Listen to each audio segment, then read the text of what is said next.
The scenes in this hospital, the screams again, the children with wounds of war on the floor. This could be day one of this war, and yet we are almost at day 250. So much suffering is being inflicted upon Gaza. The intentions must now surely be clear, the absolute devastation of Gaza. Indeed, it's already happened. Homes, hospitals, schools, universities, agriculture, the economy, devastated. And still the bombs fall. But the many, many thousands of killed children is ample evidence of what UNICEF deemed months ago to be a war on children. There is, and there only ever has been, one solution to this, to end this suffering, and that is a ceasefire. And so for those with power who are looking at that ceasefire today, look no further than here, look no further than ending this suffering, getting the hostages home, allowing these children to get the treatment that they need. It's a ceasefire.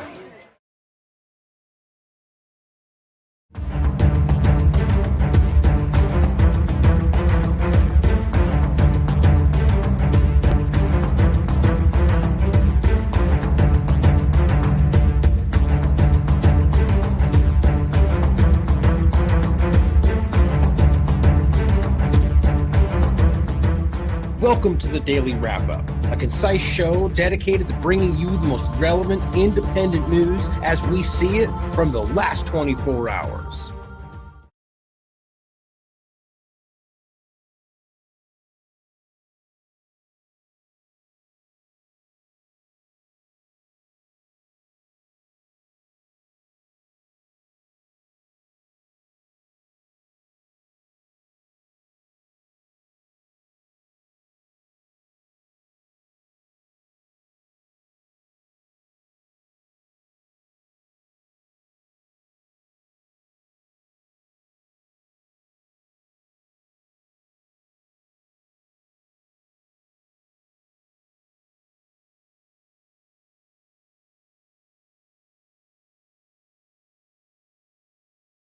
Yep, I'm muted. I got it. I'm back. So all I was saying, which is actually perfect for what I was trying to say, which was that Tuesday, June 11th, 2024. Thank you for joining me today. Two main things that we're going to talk about today, which we're going to focus on, which is the ceasefire discussion, but really the third main time we've seen this feigned ceasefire, but many times since the very first week that a lot of the independent media has been covering honestly from the very beginning. And we're going to talk about the continued clumsy follow-up propaganda around the Nuseirat Massacre. And what I was saying, which is I'm just absolutely determined to get this done, the show today, in a shorter period of time than I have in my mind that I'm not going to say now because I might not meet it. But then I ended up wasting that time to mess up with the mute. So let's get right to it today. There's some important points that I want to start with that I thought were just some interesting follow-up points that I really wanted to make sure you guys did not miss. This is interesting to me. A Florida law blocking treatment for transgender children. And by the way, in the chat, let me know that you now have the sound after that opening snafu. A Florida law blocking treatment for transgender children is thrown out by federal judge. This is interesting and crazy as we're watching the rest. I mean, this is kind of seemingly usually how this goes in the United States, where there's so the UK has already now pulled this back. And even in the United States, there's been a lot of admission and the narrative has really pulled back, right? And yet now you've got a judge blocking a law that stops treatment, which we know is dangerous. And even other countries are going, yeah, it's dangerous. We won't even allow it outside of treatments. And yet this judge this is the broken nature of the way politics in this country, two-party politics, ruins logic. I mean, and it could just be this person is politically motivated, or it could be that they're taken by political nonsense. In any case, this is lunacy. It was lunacy when it first happened. It was lunacy when they were forcing it through. Now it's even more ridiculous as it's being pulled back around the world based on the same things we were telling you in the very beginning, and yet you still have judges going, no, you can't stop it as it's hurting people. I just think that's absolutely crazy, and it's a sign of where this country, more than anywhere else, actually is. And it's pretty terrifying, but I think I see the changes happening. If we can see the changes that are happening around the world that we're also in the midst of and apply that to something that's not just forced into the two-party paradigm. I see changes possible right now, more than I've seen in my entire career. Now, and by the way, I'm dealing with some ridiculous allergies today, like just overwhelming almost. So I hope it doesn't become too problematic for me today, but I just want to let you know in case we do cut it short. Now, this point I think is also pretty terrifying. And this is another quick point, and this isn't even that surprising, but it's about the idea of the way our medical establishment has been, I mean, almost reacting to our awareness of their complete dishonesty in a lot of ways. And I don't just mean like as a blanket statement for everything, everywhere, every person, but as an establishment, you know, big pharma and the politics as usual that overtake a lot of these entities and the companies and the overlap therein, not even remotely as I can see in your interest, in the interest of health. It's profit. It's a for-profit system. And so my point is, as we've come through the COVID-19 illusion and a lot of other things have completely imploded, people are going, okay, well, their informed consent is a thing of the past. Our country's even telling us that now we found ways around that. We just talked about that, where informed consent, the way that they argued it is, well, in certain circumstances, which they can apply when they want to, they don't need to do it as long as they argue that it's safe and effective. Well, look at what we just came from. They're still saying that crazy, dangerous gene therapy experimental nonsense is safe and effective. My point is that they know we see that. So here, and this is just Harry Fisher first, just saying he feels the tide's turning. This was on June 10th, and I completely agree. More than this topic, he says, walked into a cafe for lunch, and a group of people were sitting around the table talking. One of them said, I was forced to take 3 COVID shots to keep my job. Another said, I've got heart problems now after mine. Story we've all heard everywhere across the board. All of them started talking about COVID shots and people dying from them. None of them were shy about their opinions. That's, I think, the most important part. That I've always thought that was a prominent opinion. I think people were just afraid to talk about it because they were convinced they were the conspiracy theorist, as the propaganda is supposed to do. And so he said, so I took a seat, made some new friends. Good for you. I didn't know who this was, but I just followed him because I like that. But here's what Katie commented underneath this. Says, Harry, can you help me get this out there? And I'm hoping this can get some reach as well. This is Providence Hospital's consent to treat and financial agreement. This form is from last week. Here's what it says. Authorization for treatment, which I argue means you have to sign this, or at least in some cases, either for financial assistance or getting treatment in general. The fact that this exists anywhere is terrifying to me. It says, I authorize for the providers or their designees in charge of my or my patient's care to administer any treatment, including medications or vaccines as deemed necessary or advisable in the diagnosis and treatment of any condition related to me or my patient or the patient. So so I guess informed consent just doesn't matter now. You sign the document, we can do what we want, whenever we want, without your consent. I mean, the whole point is these doctors are supposed to be talking to you. Now, it's different when, let's say, you've got a patient who's unconscious and you're doing whatever you can on the fly. Even then, I think there's, especially where we are today, it's uncomfortable. But at a point when you're at the hospital, and just because you sign this, or that they make you to get treatment, or you can't get it, you can't even go through the door, like you see how that works. Like they're going, you didn't have to sign it, but you're not allowed to come in without it. The point becomes that they can do what they want without talking to you about it first. I think that's terrifying. And I just think this is the sign of where we're going with the medical establishment. Instead of learning the mistakes of what just happened, which I don't think were mistakes, they're just bolstering themselves around it, which is exactly the problem in this country, seemingly everywhere. Now, on another point, I just wanted to quickly note on this, that we've been covering this quite extensively with myself on the show, but also Robert covering it a lot and different articles over the years about the Sudan. This is something I keep seeing that's important. And when I mean keep seeing, I mean, it's important in its own right. But it's interesting that we keep seeing people point at things like this from the Israeli conversation and say, why doesn't anybody care about this over here? Where are the ceasefire people here? Even though those comments don't even make sense in this context, which I have a point about that today. The point is we've always cared about this. And I think a lot of people, whether it's the Iraq war, yes, we protested for all those things. Yes, we called for ceasefires for all those things. But this is a number of internally displaced people in the Sudan has reached more than 10 million, which is crazy. That's a lot of people displaced. Now, of course, that doesn't have to mean that it's because of some manipulative situation. Could just be the weather or earthquakes, but that's not what's happening. My point is just being displaced does not immediately mean that. But my argument in this is before we should care about this and what's going on. But Robert's working on an article right now about this to break down what mainstream media rarely includes about the destabilization of the Sudan, as well as what players have been and are currently involved in its perpetuation. You know this if you watch this platform. And it's not just because that's the focal point of today or on other conversations. We've been talking about this for years. the U.S. government, the Israeli involvement on the ground in Sudan, the normalization conversation, the rapid support, support forces, the RSF, the groups that, I mean, it's like every other conversation we've had I mean, I don't mean literally everywhere, but about this and the regime changes. It's the historical genocides we talked about, whether Rwanda or Bosnia. There's pretty common factors you'll find in all of those stories. And it's not racist to point out that you can prove that they're overlapping to all of these terrible things. It's just simple facts that you can prove. So the point is that, yes, this is obvious. And it's not just these people involved. Of course, you could talk about Britain and a lot of other Western countries. But what's happening here is not some anomaly.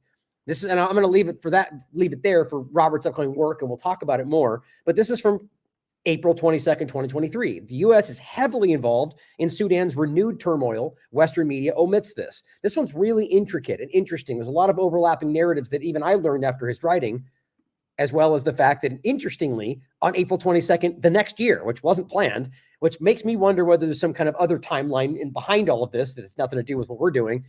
The U.S.-Israeli hand in the Sudan's horrifying civil war, not stopping. Now, we'll come back to that. Now, I also want to highlight something that we touched on the last show, but I want to really just make sure we give a huge shout out again to Indie News Network, Indie Censored News, and others that stood up and made a big point to highlight and to call out what was going on around Stripe. Now, if you didn't hear us last show, the point is that they ultimately, after I think it was twice turning down my appeal, ultimately, after the third conversation, which was really with support through Twitter, they ultimately ended up pulling it back and even changing, which is crazy if you haven't seen it. I think he's got the clip right here.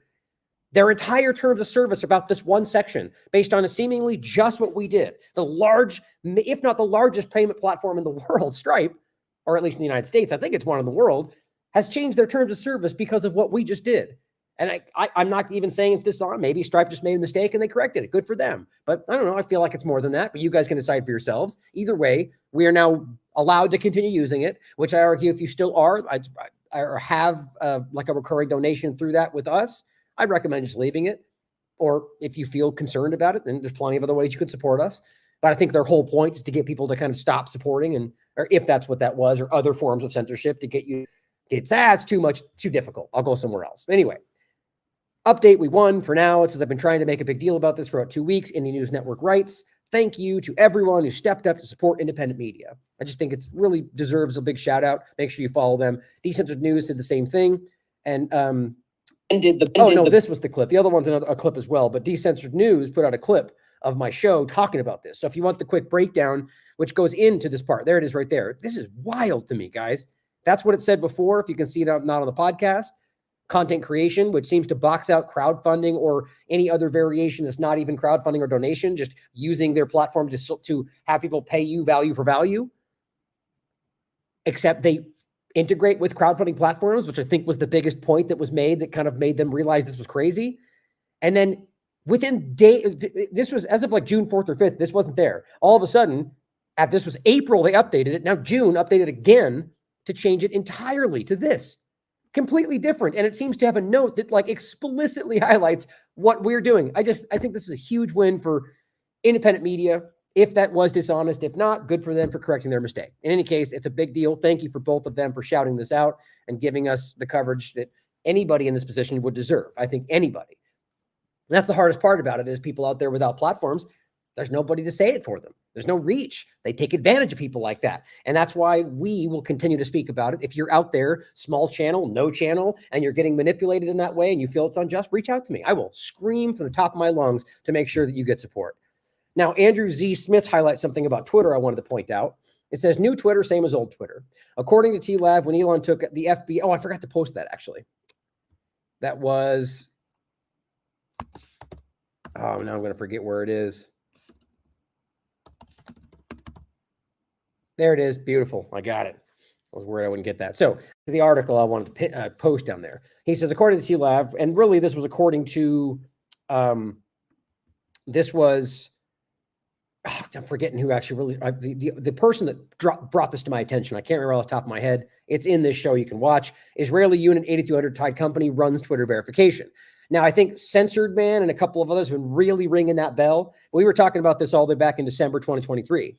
But good for them for really getting this discussion noticed, tagging Elon. The point is, Elon took the FBI out of Twitter, which I don't even think is actually what happened, but he brought in the shady Israeli intelligence company to manage Twitter instead. It's why Julian Assange content is more suppressed than ever, in his opinion, which probably is. But Eliza says, why has X been showing my account to 1 to 5% of my 250,000 followers over a year? I think a lot of people are noticing this right now, even myself included, whether it's 250,000 or 60,000, which we have now. You just don't get the engagement, especially, and sometimes you could argue things just aren't popular, but as a consistent overview, you can look at this stuff and realize that even the views, not the engagement, the views themselves are dramatically lower than what they should be. You could almost always kind of count on a certain percentage. It's not going to be 100% of your followers, but there's always going to be a general mathematical estimation of what you would get just by happening to see it in their feed, right? And you can prove that these things are dramatically lower than what they should be. This is not an opinion, guys. And the interesting thing is there's a lot of people out there screaming from the top of their lungs about how Elon is saving free speech still. And you know their names. I don't need to shout them out again. The same two-party players that we're always highlighting, and maybe they just don't see it. That's always possible. I think it's obvious. Brian says, Twitter is far worse now than for Assange's post reach. So I haven't talked about the Assange overlap, which sadly is getting less attention than ever because of all the things going on, but it's a very important story. Andrew follows up and says, it's amazing how people believe the largest Pentagon contractor ever would be a free press hero. When you say it like that, that's pretty embarrassing, right? But that's what's happening. So thank you, Andrew, for pointing that out. I'll include this as well. You can read this. But here's another turn, guys. Interesting. Warwatch highlights, X has suspended, in my opinion, a very positive move, the account of Aaron Abadi, who we just showed you, the CEO of the National Environmental Group in the U.S., after he justified Israel's massacre of 250 Palestinians in Nuseirat by claiming, it was 274 actually, by claiming Palestinian lives are less valuable than Israeli lives. Explicitly, by the way, and we showed you this. This is what he said. One Jew equals 1,027 Palestinians from some, what he calls the Shilit exchange. I'm not familiar with that. The point is, whatever that is, it doesn't matter. You're arguing that their lives are less important. He says that means for 4 Jews released, they're entitled to take out 4,108 Palestinians. Now realize Israel's own information about the hundreds of civilians that can be killed based on one commander, one Hamas member.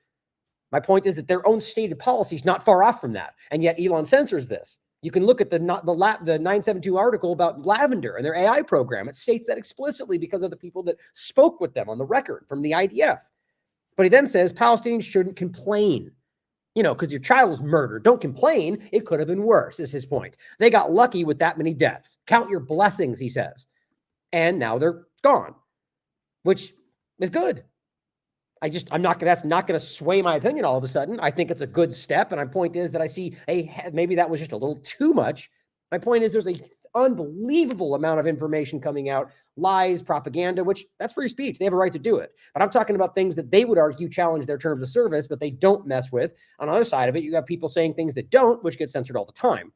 So you guys can decide for yourself, but I still wanted to point it out to be objective that this was a good thing. I support this because this person calling people, well, technically there's 2 ways to put it. In the context of their terms of service and the way that they're equally or not equally applying it, I would support this being removed. But if we're going to make it an even field, I would simply still argue that falls under absolute free speech, just to make that as clear as possible, because it does. They're just words. And we have a right to be like, you're a disgusting, subhuman, genocidal maniac. But that's why I think words are always to be protected. But my point is, they're not doing that on their platform. They've got specific terms of service, and they're applying it unequally. But this is still a good thing within that side of the conversation. Now, here's another example, though, that they aren't messing with, which, again, he has a right to say it. So I'm not asking them to censor these people. But under the guise of how they apply it, it's being unequally put out. Owen Jones highlighted every single politician and commenter celebrating what just happened in Nuseirat should be asked a straightforward question. Do you think killing over 200 Palestinians, including kids, that's the part that stands out to me with his answer, kids, not Hamas members, not human shields, the children who were in the market, who weren't part of the location they were going after. This was, even according to their own admissions, a distraction, or I forget the term they use. Distraction is how it's been framed in the media. But as part of the operation, they bombed the market full of people. There was no Hamas member. They didn't even claim Hamas was there. There's after the fact things that are being put out on social media, but that's not the case. He says, is that acceptable for 4 Israeli hostages? And he says, Randy Fein, who got a major endorsement from Donald Trump, says, yes, bombs away. Guys, these are the worst people on the planet, guys. These are terrible, disgusting, in some cases powerful people who are normalizing the idea of just explicit genocide under guise that you're doing it against the right people. The whole point I'm going to make more than once today. Look, I've said this so many times. Let's just say let's just say everything they think about the Palestinians are true, or Hamas, or the overlap, and that everything they claim they've done, which isn't true. But let's just say that for sake of argument. And you go, they're disgusting and they shouldn't have rights and they shouldn't exist. Okay, then you go and do the exact same thing back to them. Now, is that okay? Is that justified? Not even remotely. That makes you just as bad and disgusting and not worthy of those things as them, if that was the case. How do they not recognize that? So when you make these statements, you're only admitting that you are as bad as you're saying they are. And they're not even as bad as you actually, because you're lying about damn near everything about Palestinians. So just think about that as they come out and say, we should kill them all because that's how bad they are. Okay, but even if you think you're just as bad as what you're claiming they are. And that's the truth, guys. And I think that's the shocking truth for a lot of people right now. And then when you come to the terms of the reality that what they're saying about Palestinians in almost every sense is not even remotely accurate. Here's another example of something that Twitter is okay with, which does, in my opinion, fall under free speech, but they're not applying it equally. It says their whole limited speech game they're playing. Caitlin says, looks like this isn't considered hateful conduct by Twitter. Jobu and her Palestinian dog says, and obviously that's meant to be derogatory towards Palestinians, says Gaza should be approached like Hiroshima and Nagasaki. Oh, guess who's been pushing that exact narrative? Lindsey Graham. Literally pushing the idea that they should have a right to use nuclear weapons because we did back then. Wasn't that okay? Really challenging their propaganda game, because the reality is not a person on the planet other than people like Lindsey Graham and Zionists and genocidal people think that was okay. Knowing that Japan was in retreat, knowing that they killed endless amounts of civilians, wasn't necessary. And they're pretending like that's the case. And all it shows is this graphic of blowing up an area, and which is from, I think, Iron Man. Thank you, We Are All Palestine, for showing me all these content. It's important. But, that's the point. So that's the Twitter illusion. Now, the stuff that we want you to see today is around a first segment that's really kind of set tone for the kind of things that they're pretending aren't happening which applies to both Nuseirat and the ceasefire, which is the two main things we're talking about today. What we're showing here are follow-ups, or rather precursors to these conversations, or I guess additional information to things like the bombing of the UN school and a couple of other points that really this one segment alone is a good thing to clip for those listening, because it really does show you the real breadth of what we're dealing with against these Zionist maniacs. Not every Jew, not every Israeli, not every Christian, but Zionist maniacs. He writes, hit the translation button and dive in, this is Yunus Tarawi, into the world of the spokesman of the most moral army in the world. Now, this is the kind of breakdown here. And there's a lot here. We're only going to go over a couple of them. Make sure you look at all of this. So the first one, and the one we're going to start with, it says, after the attack that claimed the lives of dozens of civilians in Rafah. Okay, so this was the one about remember this image right here we talked about. This was the Rafah bombing, right? Where it was, the whole game was, and this actually was around the ceasefire point as well, where remember the whole game was that, I think I got it right here actually. Yeah. Hamas agrees to ceasefire May 7th. Israel attacks Rafah in response, right? Even after the ICJ, I think the ICJ part where they ordered him not to came after that. But in any case, the whole discussion was red line, Rafah, don't go in. All these games they're playing with words, semantics. Israel agreed with the ceasefire with the United States, or at least that was what was presented. We're going to go over that today. It's pretty clear what the game they're playing yet again is. That trying to confuse everybody. Then they offered it to Hamas. Everybody on the U.S. and Israel side said, Hamas better take it. We gave them everything. And then they took it. And then they go, wait, never mind. We didn't say that, or we weren't in agreement, and blah, blah, blah. It was ridiculous. Which again, it happened again on June 2nd. And now it's happening again today. But before we go back to that, the point is this was the Rafah conversation, that they attacked these civilians under the guise that there was Hamas there, which has never been proven, because I don't think that was even the case. And I think it was about trying to deviate the conversation. But he says, after the attack that claimed the lives of dozens of people in Rafah, Doc hurried up, a person he's discussing in this article I'll show you next, hurried to appear in front of the cameras and to clarify that it was an unfortunate accident that could not have been foreseen. And this is about the all the tents catching fire and everything that happened. This week, it says it was announced that the investigation of the incident revealed that it was indeed possible to expect the attack would lead to the killing. Basically, the point is they knew that they did not do the due diligence, that what ultimately they hit was going to almost guaranteed to cause the destruction that it did. This shouldn't be shocking to anybody. I'll show you right from Haaretz, because this is self-evident. It's all the narrative and propaganda that gets people questioning what they're looking at. But going a couple more points before we go into the article itself. This one says, unfortunately, this is not the first time that the person they were talking about's version of certain events, and this is from Israeli officials, turns out to be inaccurate, to say the least. In recent years, they've been caught in very long series of inaccuracies and outright lies. We've seen endless amounts just from October 7th. That make it very difficult to regard them as reliable sources. And he cites this, same information, same discussion, saying what goes through the mind of an attack planner in the Air Force who approves dropping 2 100-kilogram bombs on a complex of adjacent tin huts in a Palestinian displaced persons camp. When you think about it, when you say it like that, it's just even the idea that there's Hamas members there and they make this there's nobody with morals and integrity and concern for human life that pretends like they're there, therefore all these human lives around it are collateral damage. That's never been an argument made by any of these Western countries until today, or rather until post-October 7th. Now they're all acting like these are just the rules of war. It's not true. None of the international human rights lawyers, other than that Oren Trotsky maniac, he's Israeli, have ever waffled on that. From day one, collective punishment, major crimes, no way around it. But it says, who thought that only the 2 targeted barracks would be destroyed and all the other adjacent barracks would be damaged? Now, we're not talking about barracks here, in my opinion. And where was the intelligence on the dozens of civilians in the adjacent, the areas? And this is the Haaretz article they're highlighting. This one also says, despite this, the natural tendency of most of us is, I find this horrifying, is to accept the reports of the IDF as truth. And that seems to be the dynamic for a lot of people in Israel and even a lot of people in this country, at least until proven otherwise, which seems near impossible because they never let that happen in the case of them doing so. But it says, in this thread, I would like to argue that this default should be reversed. Now, guys, this is an Israeli Jew who's saying this. We should no longer take the word of the IDF and to substantiate this claim. So I have collected the partial list of lies and inaccuracies that the IDF has been caught in recent years. Now, that's the rest of it. Shireen Abu Akleh. I mean, this is an extensive list. You should definitely take the time to go through these. Most of these we've already discussed. So here, and there's one more he highlights further down the list. And this says, and a little more falsification of data. According to his sources in the army inflates the numbers of terrorists it has killed in Gaza by defining every man of fighting age who is killed as a terrorist. We already know this. Robert pointed this out in the first couple of weeks, where their numbers were perfectly consistent with how many people were killed, according to Israel and Gaza Health Ministry. And that yet in Israeli media, they were saying the same number, but saying how many terrorists we killed that day. That's what they were doing. And not even just men. They were anybody that was killed. Women, children, the number became terrorists we killed that day. Verifiable, like a lot of this is from day one.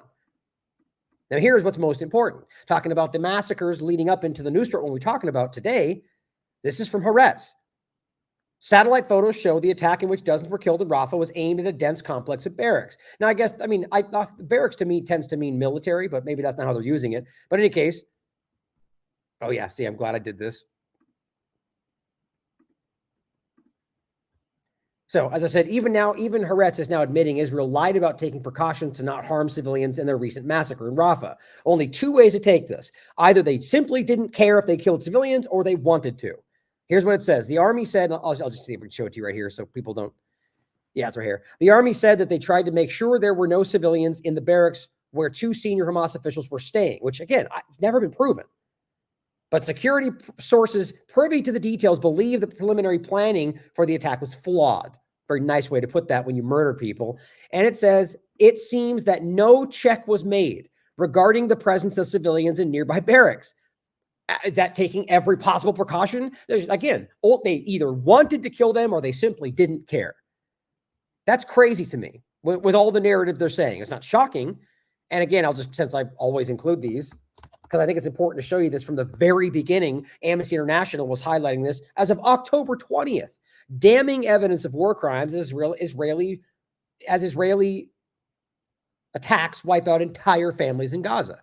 They were simply highlighting, and this was just between the 7th and 12th of October, the first half a week. And they had 5 examples that they were targeting civilians, not taking precautions to not target them, or just bombing anybody anywhere they could. I mean, it's provable. But of course, amnesty is Hamas, I guess, or whatever. That's easy, right? I think there was one other thing I had highlighted in there, but I'm trying to hurry in general today just to get this done not quickly, but faster than usual. But in any case, the point was they did not concern themselves with whether there were civilians in these other locations, and they lied about it, right? They came out publicly and said they did, and now Haaretz is proving they did not. It's as simple as that. Excuse me. Now here is one from June 7th. Israel bombs another UN-run school. Now, this is a little bit jump because we're talking about Rafah. Then remember, there was the UN UNRWA bombing, or rather the UNRWA school that got bombed. Again, Hamas there. Nobody proved anything. Now, I touched on this in the show, but if you didn't catch it, there was another bombing of the school, like right after that, another school. A day after a strike on a school that killed 33, they bombed another UN-run school. But here's what's important about what even ABC found. An Israeli airstrike that hit a UN-run school compound in North Gaza on Friday, remember this is posted June 7th, it killed 3 people according to Palestinian emergency officials. A day after the strike on another school that killed 33. Atrocity after atrocity with no verification, no evidence. In both airstrikes, the Israeli army said Hamas militants were operating from within the schools. The Associated Press couldn't verify the claims. Well, that's striking, isn't it? Seeing as how Israel claims they're giving evidence to everybody. You know what their evidence is? Hamas was there. Shut up. Even to mainstream media. They get really combative the moment you even ask for something more than that. How dare you suggest we would, even though they're lying about everything. It goes on to say, Israel on Friday released the names of 17 militants it said were killed in Thursday's airstrike. Seems like they're starting to do this now. However, and this is embarrassing as hell, even ABC is calling this out, only 9 of those names matched the records of the dead from the hospital morgue. So they're getting blatantly caught lying about the people they claim they killed to make it look like they killed militants. In the past, they knew that this would get taken without question. And even right now, still to some degree it is. It says one of the alleged militants was an 8-year-old boy, according to hospital records. So now they're telling you this 8-year-old boy was a Hamas member. And of course, when you push it, they'll probably make that claim, because how many times have we seen high-level officials, not even mentioning the people online or the many different pretty prominent spokespeople, whether they're official or not, but the high-level officials who have said there are no innocent people, there are no innocent children, that the children deserve it, that the children are guilty. Those are all direct quotes from Israeli representatives. It's amazing we have to debate this, but it says international pressure is mounting on Israel to limit civilian bloodshed. Limit? How about not killing innocent people? Like, the idea that limit is as if you're giving them allowable amount of civilians. That is not, even of the game they play about the rules of war, we're not talking about, I've made this point, I want to make this again. In the conversation about allowable amounts of civilian death, that does not mean that you knowingly kill those civilians. That means that when you attack a building, thinking you're going after somebody, and also had already taken actually every perceivable action to minimize any fallout. The point would be that you don't choose to, that you're going after them, and then there happens to be byproducts, or rather, what's the word I just said? Damn it. What's the word I was just saying before? Collateral damage.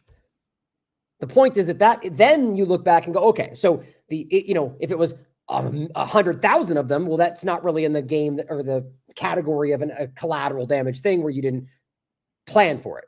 But if it's, the point becomes that ultimately there's an allowance there, which is just disgusting to even say, but because it's not intentional, they're playing this as if they're allowed to kill this many so there's a guy there, we can kill 45 civilians.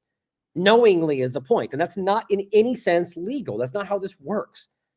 So when you say to limit their civilian bloodshed, it's as if you're saying, yes, you're allowed to kill some of those children. This is how unnerving all this is. But to the point, again, is that they got caught lying about who they say they killed. Half of them, they lied about their names. One of the ones they gave was even an 8-year-old boy, which was killed. There's an image that's been going around that I think is important about that. It might be right here. Well, we'll get back to it. It's about a deleted post that shows that the people that they were taking, they claim were Hamas members. there was 2 children in there, stripped naked, blindfolded the same way. That's why they deleted it. Because even if you claim those are Hamas members, that's still, I mean, everything they're doing, guys, is a verifiable crime. Solomon Ahmed points out another very disgusting act. This is after what we just saw. This was posted on the 11th. This was today, but I think this took place yesterday. Israeli forces are targeting tents of displaced people along the Gaza coastline. The army had previously declared this area safe. They're refugees in their own land, living in tents, and Israel still bombs them. So this is just these tents on the beach, just a random rocket fire or missile fire just to bomb one of these tents. They're not even getting news coverage. There's not some excuse. There's not a narrative. They're just casually murdering people in their tents as they've been displaced more than once. Is there a tunnel under that tent? Or you believe that there's some kind of intelligence about how these are constantly happening, and you can prove that these are children and women and displaced people. Yunus Sarawi highlights another example. Al Jazeera published one of the most horrifying scenes he says he's ever witnessed, showing execution of Palestinians attempting to return home to North Gaza. He translated the video. Now it's down below with subtitles. I'm only going to play a part of it for you. It's about a 5-minute clip. Soldiers mercilessly shot civilians who were surrendering and raising their hands. I mean, I can't even count how many examples we've seen. The woman waving a white flag, the guy waving a white flag. More than once we've seen that example. Even corporate media covered that, where the guy was waving a flag, got shot right dead in front of everybody. The woman had a child's hand in her hand, got shot, and the child went running. I mean, all on the record. This is another example of this. So it says it's on Rashid Street, a trap they set up to execute Palestinians or arrest them as they see fit. The road stretches in the Gaza stretches. Hold on. This is the point that gets to. So these people are after they get shot at. This is pretty extensive. It gives you a lot of information, and there's a lot of video showing you it happening. Israel identified it as one of the safe passages to evacuate. And it says, but the pictures that leak are what Israeli soldiers are committing. Rashid Street that turned into a graveyard. I'm just trying to, get to the point really quickly. Make sure you watch all of this. So here, this and some of these you've already seen. It's got a bunch of these examples, but it shows you these people that are walking and they get shot, walking along the beach, shot down. There's a lot of these examples. And what in the background, the information that's giving you is that these are, the bottom line is that they are knowingly doing so. And the one that you've seen before, there was another one, by the way. This one right here, where they just covered up their dead bodies in the beach by burying them in the sand. You've seen, and there's nothing about that that's legal in any case, no matter what they're claiming. The point is that this is never ending, and the evidence is overwhelming, guys. Look at this guy with his hands up. And this is the one you've seen. We've shown you this already. Very provably has his hands up, and he gets shot. Boom. And this is my point. There's not narratives around these things. I'm not even talking about this. And there's a hell of a lot more that you can look at for yourself. Here is Mondoweiss highlighting how Israeli prison doctors are actually assisting in the torture of Palestinian detainees. Israeli doctors are sharing the prisoners' medical information with the interrogators and, quote, green light torture. Teach interrogators how to inflict pain without leaving physical marks, and they're still failing, clearly, and even actively engage in acts of torture themselves. I mean, this is coming directly, highly sourced and directly from sources inside this conversation. And you know this. I mean, even CNN reported that Israel saying, okay, we'll shut that prison down. One of them. And even then, I doubt that's actually happening. All of this is very easy to prove. Now, here's the one I was just talking about. Quds News Network says in a now deleted post, an Israeli occupation soldier posts images showing the abduction of hundreds of Palestinian civilians in Gaza. Among them were children and elderly civilians. Those are 2 children right there. Now, the majority of these people, the ones that actually eventually get let go for whatever reason, have been verified by independent entities, international United Nations entities, corporate media even, showing you that these people are doctors and paramedics and, not Hamas members, even according to Israel. But it says many of these individuals were reportedly transported to Israeli detention camps, like the one we were just talking about, where numerous reports have emerged of systematic torture, deliberate health neglect resulting in many casualties. And we've seen rape in general, or the kind of torturous rape we heard about red hot iron bars. You know what I'm talking about? I mean, this is sadistic. Now here's just a closer shot so you can see. Yunus Sarawi highlights this. Children are paraded in their underwear in these neighborhoods. According to the soldier we interviewed, the children in this picture were kidnapped back to Israel. Now we're talking about human trafficking, which shouldn't surprise anybody. The point is this stuff is overwhelmingly obvious. These images they post these things themselves on Instagram, on TikTok. This is what they're doing to innocent people, guys. Whether it's torture, that's to make fun of them, or to kill them. It's just unreal. Make sure you look at all that. Now, Assad Abu Khalil highlights an important overlap. This is a professor at California State University. He says, my firsthand experience with Israeli kidnapping. He says, forget about Palestine for a second. He's like, this story is about Lebanon, which I think is super important to understand that obviously what's going on in Gaza should be something we're focusing on. But the idea that this is not just about Hamas on October 7th, and God, they've been doing this to other countries, other locations, because this is who Zionists are. And it says in June 1982, Israel started bombing Lebanon in the middle class Muslim neighborhood where he lived. Israeli fighter jets started dropping concussion bombs, which would flatten tall buildings. In one moment, the building right next to ours was hit, and the 5-story building was leveled to the ground. There was no PLO presence in the corridor whatsoever, meaning that there was no legal justification to do that. All of our neighbors were crushed to death, and even if there were there still wouldn't be legal to bomb the entire building and kill the civilians. It is the only time, he says, in his life when he had to wonder. Upon hearing the explosion and seeing the thick ray of dust and fire traveling from one end of the apartment to the other, breaking all glass in between, am I dead or alive? He says, my mother was on the floor losing consciousness. We had to abandon our home and moved to hotels before my family settled in East Beirut, while my sister and I went to our aunt in the village of Qualish, I can't pronounce that, Qualaya, east of Tyre, in the invasion that followed. Israel managed to kill 20,000 Lebanese and Palestinians, mostly, as you see today, civilians. One day in the village, I want to say real quick, by the way, they moved to Beirut, right? Hopefully they weren't in a location that got exploded when there was clearly an Israeli overlap attack that took place there that they blamed on fertilizer. That story got so little attention, it blows my mind. As some people called Lebanon's 9/11, but that's for another conversation. It says, one day in the village, we were awakened by loudspeakers calling on all males in the village to go down to the village square for inspection by Israeli soldiers. Oh, yeah, most moral army in the world, right? It was 5 a.m. and he was told that he was told by his aunt that he was not going down and that he doesn't live in the village. I went back to sleep and was awakened by 2 Israeli occupation soldiers poking me with the barrels of their M16s, U.S. supplied, naturally. They insisted that I go down and they searched all homes. And when I asked to take a shower first, they got angry. He went down and they stood. They had a hooded man with them who would point out the terrorists, as they said. In the setting, Israeli filled several buses with men, young and old. They simply kidnapped them, and some were just boys. He says, I can never forget the sight of the ease in which Israeli occupiers can kidnap Arabs. One of those boys returned weeks later. He was not politically active and was too young to be politically aware. He showed me his back, and it was marks of torture.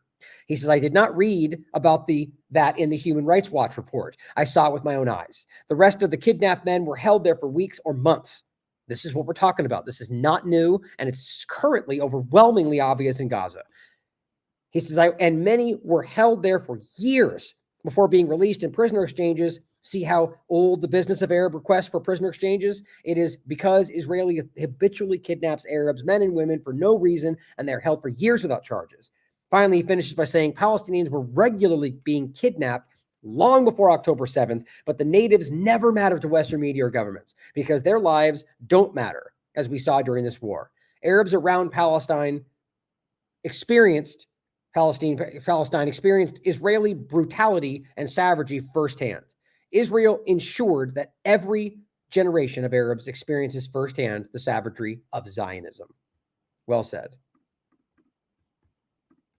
Now here is another video from B'Tselem, the Israeli human rights group that is explicitly calling out Israel, calls it an apartheid state, calls it Jewish supremacy. It says what is happening in the West Bank and East Jerusalem, not even Gaza, since October 7th. Here are the numbers. These are the numbers. Now, if you haven't seen what's been going on in the West Bank, as they're pretending it's only about Hamas over here in Gaza, recognize this is a war on Palestine. But not even just that. This is a war on a lot more from, when we talk about the Middle East conversation with the U.S. involvement and what their Greater Israel Project, what their prophecy shows, there's a lot more happening here. But this is just specifically hatred and dehumanization and destabilization and ethnic cleansing of everything Palestine.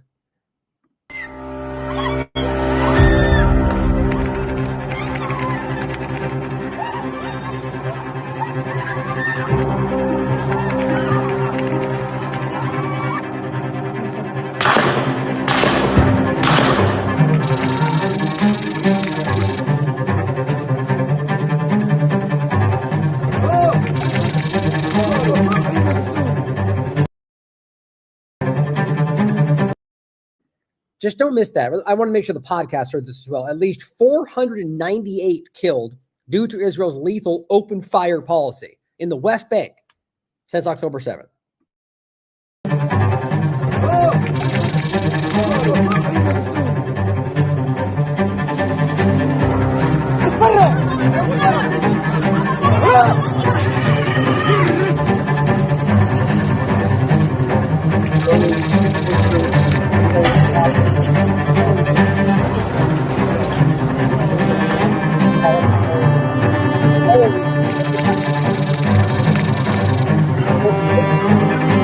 Administrative detention that they've admitted to, mind you. By most accounts right now, it's over 10,000.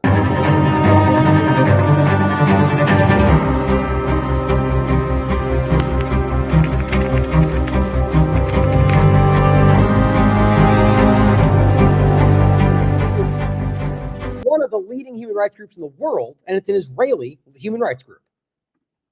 Now, as Assad Rad points out, and this is just a small sliver of just what we've been seeing since October 7th. And we're talking about massacres, war crimes, human rights violations. They're supposedly being investigated, as Matt Miller would pretend. Bombing hospitals, bombing refugee camps. Hein Rajab, the child that got bombed in a car waiting for the ambulance after her parents got killed, and they bombed all of them before that, and she was killed as well. The Flower Massacre. I mean, thinking about that now in context with the verifiable way they're withholding aid, the lies they keep putting out, the fact that they were trying to play the game about we're, shooting only Hamas members, but now pretend like they're not. I mean, we're talking about UNRWA, understand? And they're shooting them whenever they come around and then pretending like no one's there to protect the aid. It was embarrassingly poorly thought out. They murdered people, guys. Elon Levy blatantly lied about what happened, deleted his tweet. And they're just constantly stumbling over how bad they are at this. The WCK workers right after that, international aid workers that they murdered and were like, whoopsie, it was a mistake. And Biden and the rest of the liars towed the line, killing journalists, hundreds of journalists, international, Palestinian, doesn't matter.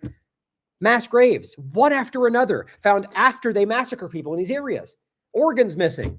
And we're talking about independent foreign doctors who are seeing it, who have told you about it. People like Nick Maynard. Tent massacre, school massacre, one after another. And she says, how long has the U.S. been, quote, assessing these with no answer? 8 months of endless atrocities and it's not an accident. It's genocide, right? Ask Matt Miller. Are we still assessing the Flower Massacre? How'd that work out? Oh, they investigated. They found themselves not guilty. Shocking. That's what they said the very first day. That's because they weren't investigating. They just responded. Craig Mokhiber, who is the human rights lawyer, former UN worker, says for decades, Israel, like all repressive regimes, simply denied its atrocities, which we've seen, right? That's all they used to do. Not true. You're lying. You're racist. Beginning with the Nile, right? Didn't happen. You're lying. With the live streams of their genocide currently, they've now shifted to simply denial shifted from denial to justification that demand suspension of logic, distortion of international law, and the turning of morality on its head. That's what it looks like when you've lost control, right? So now the things that never even existed are suddenly, yes, it is, but here's why. And that ridiculous narrative demands and requires that you somehow just ignore common sense. Muhammad Shihada points out one last part of this segment, which I just think is perfect embodiment of what the Zionists are like. He says Israel's finance minister, Smotrich, calls for the parading of dead bodies of Palestinians in a cart around Israel. It's not a joke. He says, quote, like they would do in the Bible so that they would see and be seen. Dead women, children, innocent people. By the way, which means these are the ones that they're holding. It says Smotrich referring here to Palestinian citizens of Israel whose dead bodies are being held by the government. Palestinian city. Yeah, the point is simply he's talking about taking the dead bodies and driving them around the area to show the other Palestinians all the dead people they've killed. And we're not calling these people maniacs? I mean, guys, this is overwhelmingly crazy. And if you want to see it for yourself, here's the article.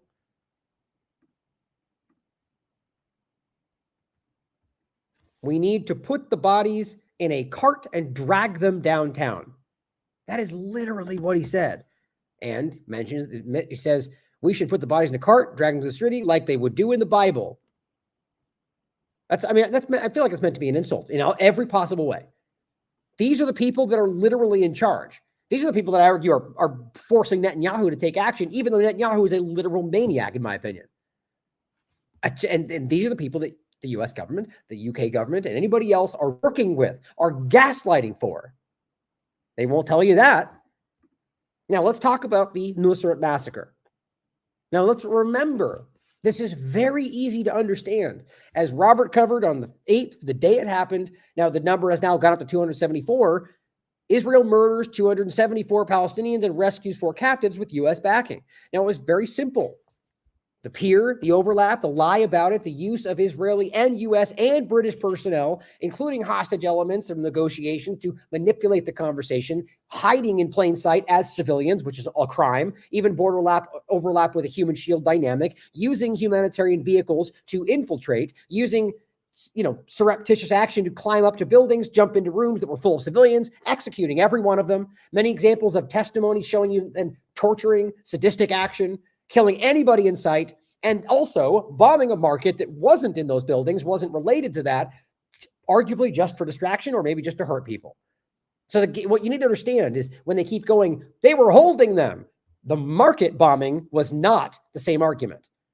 So there's all these children and women, mostly women and children, who were killed, bombed to pieces. And on top of that, as we're told by many people, including Reuters, they came out of these areas in both the building or over here in regard to the market in between, and were just shooting indiscriminately.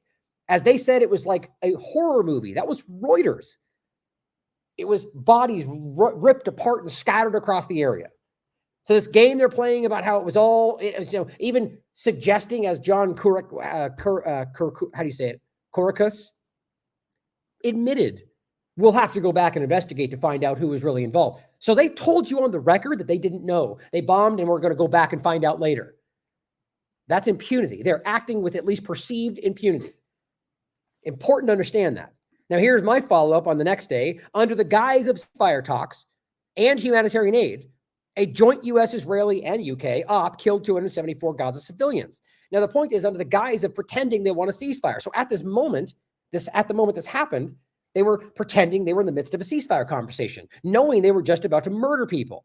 And, of course, the humanitarian aid trucks and the lie that they were caring about that at all. And, of course, the peer is a huge part of that because that's obviously what that was always about. Just disgusting. It really is disgusting. So knowing that and knowing the information we just showed you, the lies about the previous attacks, the fact that they know they're bombing and killing civilians, or the numerous things we've covered about their AI programs or the IDF admitting what they're actually doing. And on that note, actually, I'll just play this short clip here about the IDF entity admitting this. Do you think that you witnessed war crimes taking place? Probably. The ground assumption is that they are Hamas. And then if you go this way, you're bound to kill people that are not. Now, in a rare interview, one soldier tells us about the reality he says he witnessed. What kind of stuff would they say? There are no uninvolved, only unarmed. This is something that I'm going to carry for the rest of my life. Right. So everybody is a combatant. So this is the thing that we've heard. I mean, if you're actually paying attention, and even just partially, what they're publicly saying in settings that even are not even just Hebrew media, it's impossible not to recognize that they view them all as combatants. I mean, as they keep pretending now, and now it's shifted a whole nother mark at this point to where now they're basically going, well, I don't know, even I think Brian Mast and Lindsey Graham, the usual maniacs, came out and were like, there's nobody innocent there. They're all these civilians are complicit. It's just a step too far. We know they think that, but now we're at a point where they're normalizing the idea that you can just kill an entire society because you claim you're all involved. It's just, can't even be possible. Definitely somebody's not. And the point is that at the end of the day, I argue that, I mean, it's not even worth going into. The point is that whether or not they are, it is still a crime. And then you can prove that that's not even the case. A lot of these people don't want anything to do with this. But so here is the part that I think is important. Oh, and I forgot actually, on top of that, Motassem Ad-Dalol, a journalist on the ground, highlighted that after that, it didn't just stop at the Nuseirat camp, which is it's never just one attack. They're bombing all over Gaza, North Gaza. We don't even know what's going on. The people are probably dying in the streets more than ever. After a sad evening of the Al-Nuseirat refugee camp and over 250 people were killed, more than 400 injured, it was a sad night for the Al-Barij camp, refugee camp in Gaza City. 6 little girls, their mother, were killed.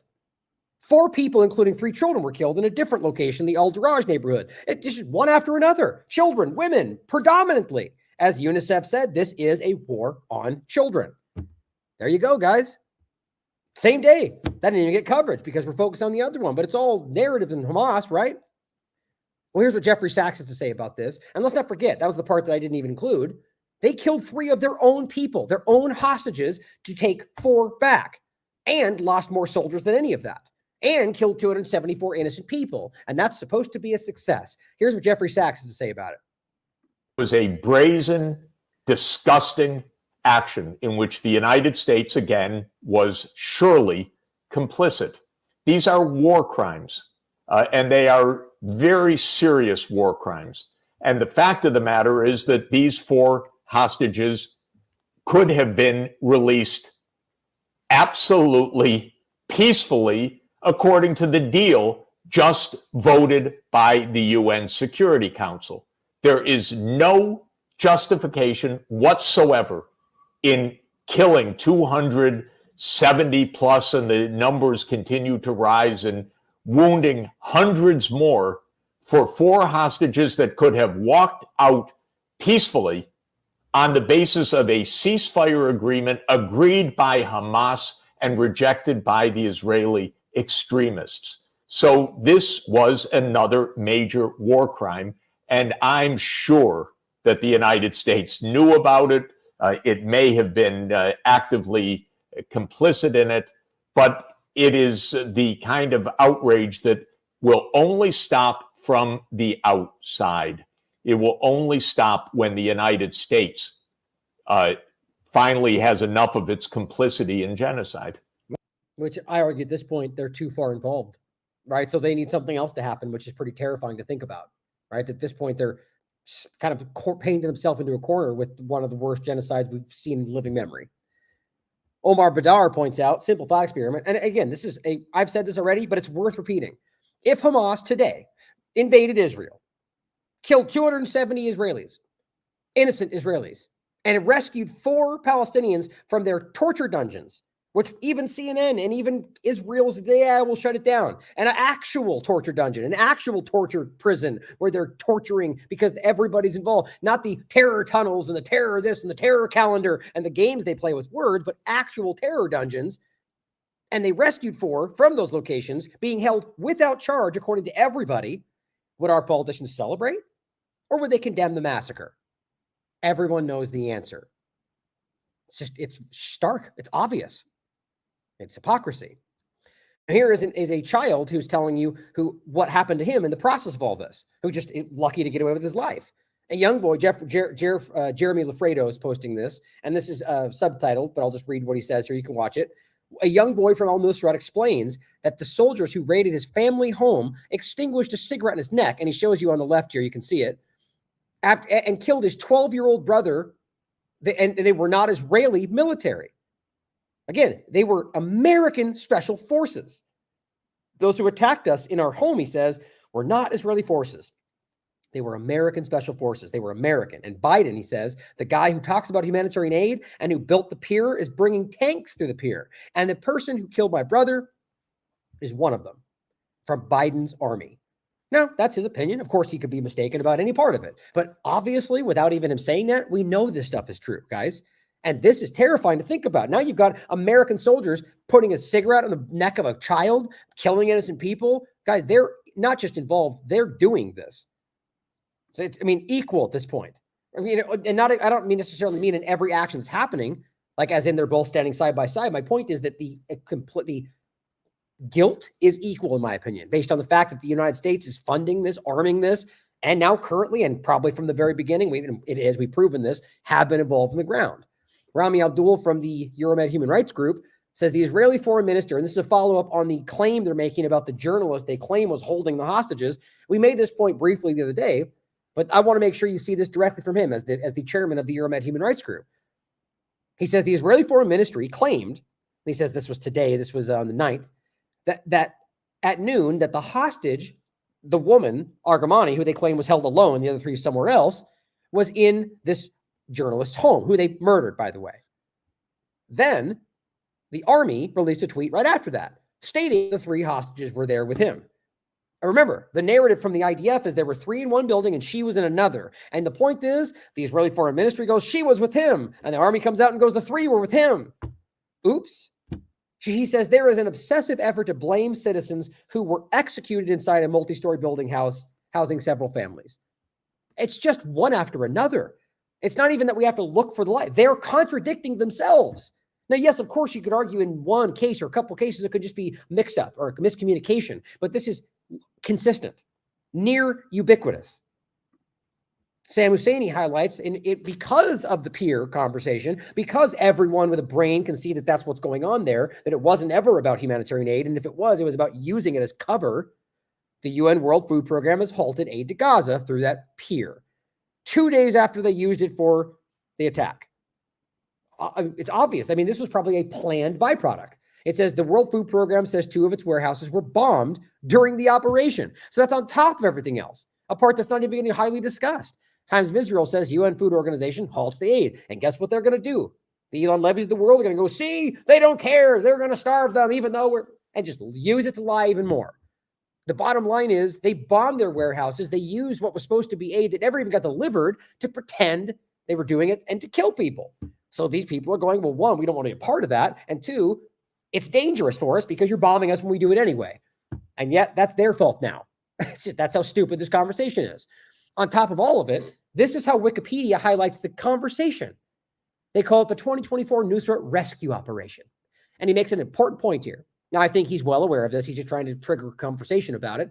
He goes, turns out the, quote, free encyclopedia anyone can edit, that's what they call Wikipedia, is actually controlled opposition that no one can touch, which is always how this has been, guys. And this is why even colleges, at least as I remember changed today, don't allow you to use Wikipedia on papers because it's not a valid source. It's manipulated. And yet your government uses that, or Twitter uses that, or rather most of YouTube these days with the little notifications to make claims. But here his point is he's trying to engage and they just won't let him. The neutrality of this article is disputed. The article may be unbalanced towards a certain viewpoint. Oh, so you're not allowed to do it. You get fact checked. But I mean, it's very obvious. They're holding this in a way that they want it to look. Now, Khaleesi highlights what we already discussed as well. The United States CENTCOM's Chief General Michael Kurilla was in Israel while the hostage rescue and massacre in al-Nuseirat in Gaza were going on. How long have we been telling you that? 3-star generals, Axios told us this. We've got the special operations that Biden showed you and then deleted. And it's over, one after another. They've been there from the beginning, if not long before, which I think is the case. He says here he is, sat with the Israeli chief of staff. Evidence of U.S. complicity just keeps piling up. I agree. Now, let's talk about the response. And this is the ongoing clumsy follow-up. So not only are we watching the corporate media in Israel just continue to show you what they really are, and anybody that thinks like this, whether you're a Jew or a Christian or an Israeli or an American, if you think like this, you're a terrible person and you deserve to be called out. And this one is one of the worst.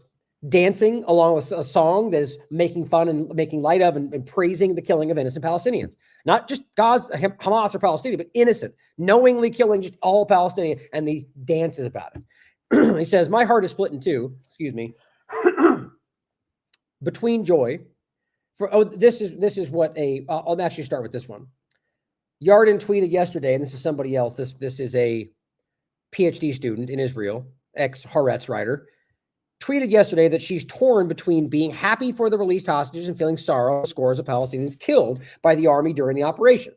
Sounds like a pretty reasonable thing to say, right? These are innocent people. I care about that. Guess what? She received hundreds of unhinged hate comments, and now 2 right-wing radio anchors recorded a song mocking this tweet in particular. He says, no shred of basic human decency left here. And this is I don't know if BA lives in Israel or not, but he's an anti-Zionist Hebrew Israeli, I believe. Here's what it says.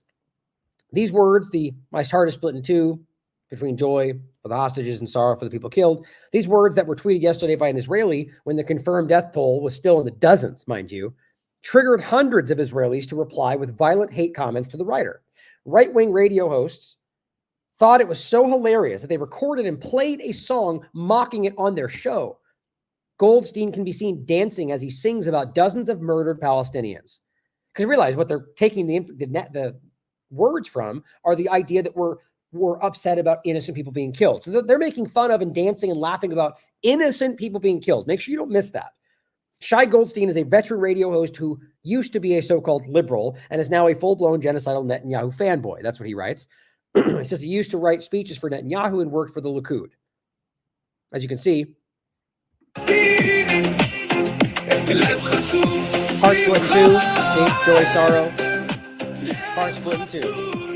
About 50 Palestinians. That's what you get, guys. What kind of person? I mean, these people deserve to be called out. These are disgusting people. I mean, it's not just about doing bad things. This is what the point they make about terrorism or anything else. There's a lot of bad people in the world. This is, in my opinion, right now, the worst thing in the world. We're watching an entire entity, whether that's Zionism or all of Israel, whatever you want to see it as. I mean, because it's very clearly not just Israel or just Zionism, right? It's bleeding into the things, but it's not all Jews or all Israelis or all Christians, but it's specifically this overlap amongst all of it. Because as Adam Green highlighted, there's more Christian Zionists than there are in the Jewish Zionists or Israeli, however you want to look at it. The point is, these kind of people that are knowingly, not just confused because of Hamas or because they were trained to think they're all bad, they are laughing, dancing, praising, celebrating the murder of innocent people. And this is now being endorsed by countries claiming they're fighting for freedom and democracy. And then you see this whole problematic side, and it's both the left and the right, but more the right at the moment in the US, who are leaning into this. And I honestly don't even think most of the conservative side of the conversation is taking, because I think they're not maniacs. But you have these higher level people who are pretending like this is the right thing to do, like Lindsey Graham and the rest of them. And it's terrifying that this exists at all. These people are disgusting. Now, here's a different one where you have another mainstream channel, and it says, we saw the video that we can't show from the Nuseirat refugee camp, which looks like a terrorist bombing scene. Interesting statement. I mean, it says the people who are in Gaza need to know that those who hide abductees, this is what their homes will look like afterward. Or so you acknowledge that it looks like a terrorist bomb in the area because that's basically what happened. Shooting, bombing, everything. But then say, but that's what happens when you hide abductees. So everyone in that building was aware of that? You proved that? No. I know on both counts. No, they weren't. And no, they didn't even care to prove that. On top of that, the market that was bombed wasn't part of that conversation. They either don't know that or don't care.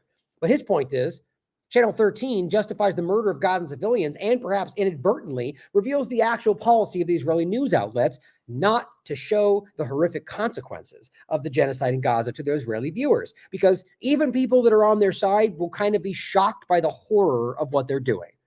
So they don't show it. I do find that to be an important point. Now, here are some of the responses from the people you might expect. I was actually kind of blown away that this was stated like this, which just continues to show me the blind support of people like Ben Shapiro, or whatever the category of the Ben Shapiros out there we're talking about. The kind of ridiculous, counter to anything he's even said in his career. The idea that you are allowing what just happened, that you were praising that. Here's what he says. Israel just carried out one of the most heroic hostage rescues in history. I mean, think about the kind of endless stories, how many heroic hostage stories we talk about, where there weren't 274 innocent people killed, where there weren't markets that were bombed for no reason, where they didn't kill 3 of their own hostages. This guy is lost the plot, man. And he's showing you this is always how deranged he has been. It's terrifying that people like this exist. that you're willing to go so far as to quadruple down to lie and call it the most heroic ever. This is the kind of Zionist propaganda we see. Not just going, it was acceptable, but going, it was the best thing ever. It was more successful than everything you've ever done in your lifetime. Most moral army in the world. More precautions than anything ever before. It's almost like Donald Trump does, right? You can't just make a statement. You got to make it, the biggest effort, no talk. It's worthy of ridicule. So I said, so the children bombed in the market were civilian collaborators? Because that's what he was saying. Leave it to the moral trash of the left. Of course, because, I'll read what I said. To weep for Hamas and its civilian collaborators. And to blame Israel for civilian deaths. Oh, so Israel didn't take the bomb and shoot? It was Hamas that did it all? Nobody's making that argument. His point is no matter what they do, it's always Hamas's fault. Because that's journalism, right? Objective. I said, so the children bombed in the market were civilian collaborators? You're disgusting. Keep hiding behind your left-right political sidestep. That's what he's doing. Because he wants them to go, yeah, the left, we hate the left, and just ignore the facts. All of humanity sees what you are, Ben. People will write about the morally bereft Ben Shapiro's of the Gaza genocide for decades to come. Mark my words.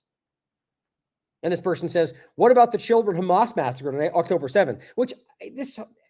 You mean the children that were also killed by the IDF members, or the couple that you claim, all the lies you told about the children? Well, we've talked about that, Carol. We've highlighted that. And I've said many times that if they were killed by Hamas on that day, that's a crime, and that the children that were taken were crimes.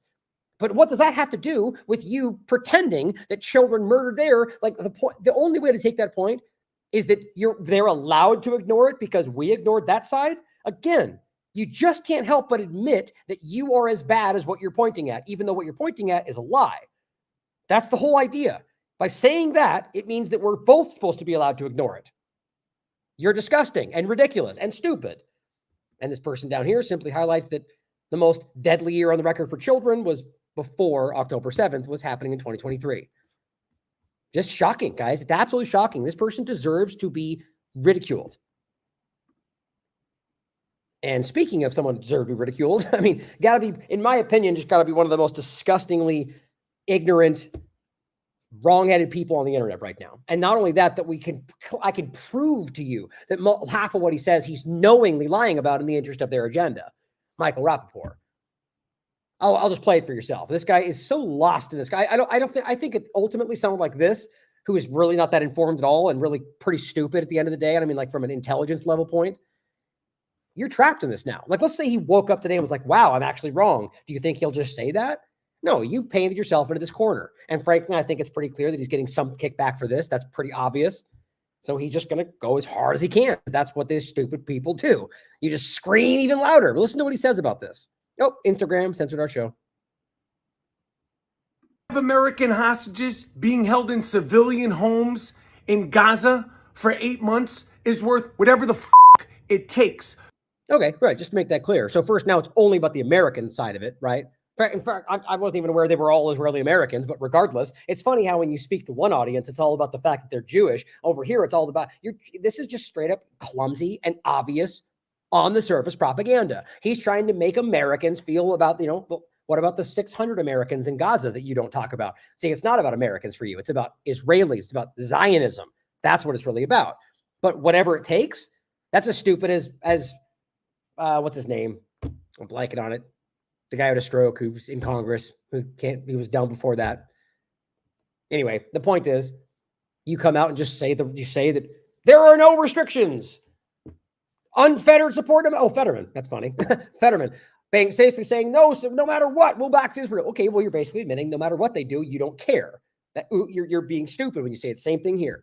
No matter what it takes. Now, this isn't a representative, but all you're doing is admitting that there is no line for you. They can kill as many children, because you don't care about Palestinians. So you're a disgusting person. Clear. Those 5 American hostages, plus the other 115 hostages that are still being held in civilian homes. Oh, so now they're all in civilian homes, right? Is that the case now? It's just nonsensical lies. And this is challenging what he said 30 seconds ago. Or the fact that they killed 3 of those Israeli or American hostages when they were doing this. But I guess this guy just forgot about that, or doesn't care, because it's not even about those hostages, about his Zionist agenda. Plus the 1,200 plus people that were murdered on October 7th, plus the loss of...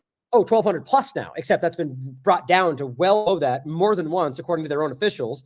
But he's just, reciting the October 7th, day one narrative lies over and over and over and over. Or we don't care about the 50,000 people over here. No, those aren't humans, though, in his mind. So many IDF freedom fighters' life, plus Freedom fighters. I didn't even catch it the first time. I mean, these are just riddled with buzzwords and nonsense. So it's freedom fighters that have been killing children and attacking women and raping and pillaging for 75 years. Freedom fighters. 100,000 Israeli civilians who have been displaced. Oh my gosh. You mean the ones that were in the illegal settlements that were forced to move to hotels because they were getting bombed in illegal settlements, and there was legal bombs because there was the armed resistance? The point is, he's pretending that's a big shocking number. Well, you can point it right now, 1.5 million Palestinians that are displaced. All right. Oh, what's wrong, Michael? You don't care about the Sudanese 10 million? Oh, if you don't care about that, then I shouldn't care about this. See, that's the kind of dumb things that they do all the time. I wouldn't make that statement because that's dumb. Again, it's worth whatever the it takes. And I mean, this cockeyed guy, it looks like his eyes are all out of whack. It's just screaming and forceful narratives. He's wrong about everything. And all he's ultimately admitting is that there's nothing that matters unless we're talking about Israeli life. That's it. Free the hostages, surrender, and come out with your hands up. Okay, so now it's about surrender, right? So just give up. Okay. I don't know why they've ever thought that makes sense. Just give up. Why don't you? Oh, you got me. Okay, now that Michael said to give up, we'll just come out. You got me. Or if he wants us to say, give up, Hamas. And now they're going to go, oh, Ryan said so. So yeah, let's just walk out and give up everything, even though doesn't a child can see that doesn't make sense.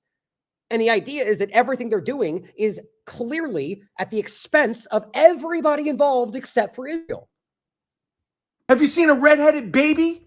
Have you seen a redheaded baby and his brother in the last 8 months? If you've seen a redheaded baby in the last... And the Bibas family. I'm telling you guys, I don't even know, but everybody else has really picked up on this really weird and unnerving propaganda push from the very beginning. The Bibas children who have been killed by IDF bombs, according to their father, they just relentlessly push. There's something they're using them. And it's grotesque. Now here, as we'll come back to, is what I wanted to play after that. So here's Michael Rappaport telling you that there's nothing, right? There's nothing that no matter what, it's all worth it to get a few people back, even though we killed 3 of the other hostages, but we won't talk about that. Here's what this really looks like. This is okay for Michael as long as you get a couple back, kill 3.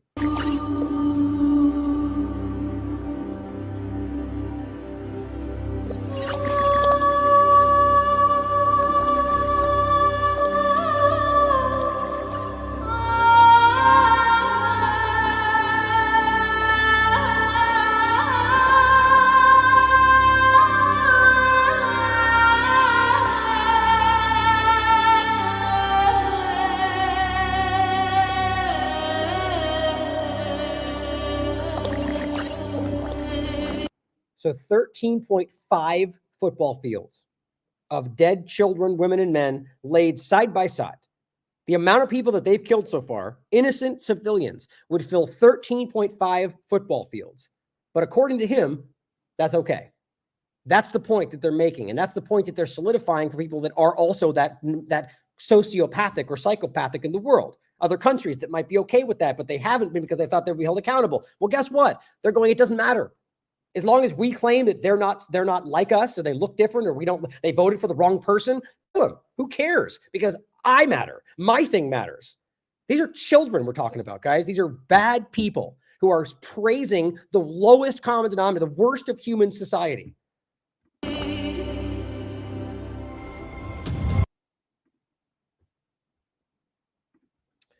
Jackson Hinkle highlights what I was saying in response to what Ben Shapiro posted. Israel killed 3 of their own hostages, which, by the way, has now been admitted, and one of whom was an American citizen. So now we're talking about rescue those Americans. They killed an American. They killed 3 of your own people. Then they killed 274 innocent people on top of it. Like, it's just so crazy that's when you can look at him scream those things, but then it can omit that an American was killed, that 3 of them were hostages of their own. He doesn't care about these people, guys. If you're claiming that's what matters, that's what you're supposed to do, so your ratio is kill 3 of your own people to get 4 of them back, So it's okay if we get 50-something% of them back, as long as you get what you want, you can claim it was a success. You care about Zionism and is the agenda. And that's very clear, even to Israelis. Understand there's a huge push right now, and I'll get to that in the ceasefire conversation, that recognize the morons like Michael Rappaport out there are getting their families killed. Right? But he's just reaping, these people are out there trying to grow their social media clout using genocide. That's something people should write about. The age of genocidal social media promotion. But Tiberius highlights what Visegrad said, or rather War Monitor did. This is what they keep doing. How many people does Brian Mills, Liam Neeson, kill and take him to get his daughter back? Like, they're just bad. Like, they don't think these things through. And War Monitor says, are they using fictional movies to justify war crimes? Well, Tiberius nails it. Israel murdered 3 of their own hostages to get 4 back, as well as hundreds of civilians. He goes, if Liam Neeson murdered hundreds of innocent men, women, and children, then also murdered several other abducted girls, I don't think the film will be as popular. It's just like, checkmate. Like, completely destroyed that stupid argument. That's the equivalent, right? So Liam Neeson goes in and just starts murdering all the other girls to get his one back. That's going to be, we're going to go, yay. It's just dumb. And these people have lost the plot. And I think they know that. Aviva Klampas is doing the same thing Michael was. Oh, so now it's all about Americans? No, these are selectively aimed at certain locations because these are propagandists. She goes, 45 Americans were murdered on October 7th. 12 Americans were taken hostage. 8 Americans are still held hostage. 5 Americans are being considered to still be alive. Bring them home now. And I said, okay, over 600 Americans are trapped in occupied Gaza, many of whom are likely already dead. The point is, you don't care about Americans or anyone for that matter, not even Israelis or Jews. You only care about using them to achieve your Zionist goals. You don't selectively highlight these are only the ones that you care about. If you care about Americans, what about those? I mean, it's obvious. Not even the U.S. government wants to point at those Americans that are in Gaza because they also only care about Zionism, Israeli conversation part of this. But why now? Why are they suddenly pointing at this now? Because they recognize they've lost control. Here she is. If you want to hear her speak, I thought this was interesting. American Jewish Committee pointed a couple clips of these things out. She says, as we say in Hebrew, we are one nation. Thank you, Aviva Klampas, for making this important point. Here's what she had to say. We've seen for the first time in the last 8 months is an understanding that we are in this together. We've seen the character of who we are, and it's magnificent. So what motivates... Okay, it's magnificent. Murdering 50,000 people, magnificent. The character of the Israel... And now, see, the point is, there's plenty of Israelis and Jews that are calling this out. That's magnificent. The reality that even from their propagandized country that these people are going, this is genocide, you're disgusting. But to pretend that the people supporting the genocide is a magnificent show of character, I mean, it's the inversion of reality. And that's what's pathetic about this, but that's what they're trying to do. It's me. Oh, look, it's Mikey up here.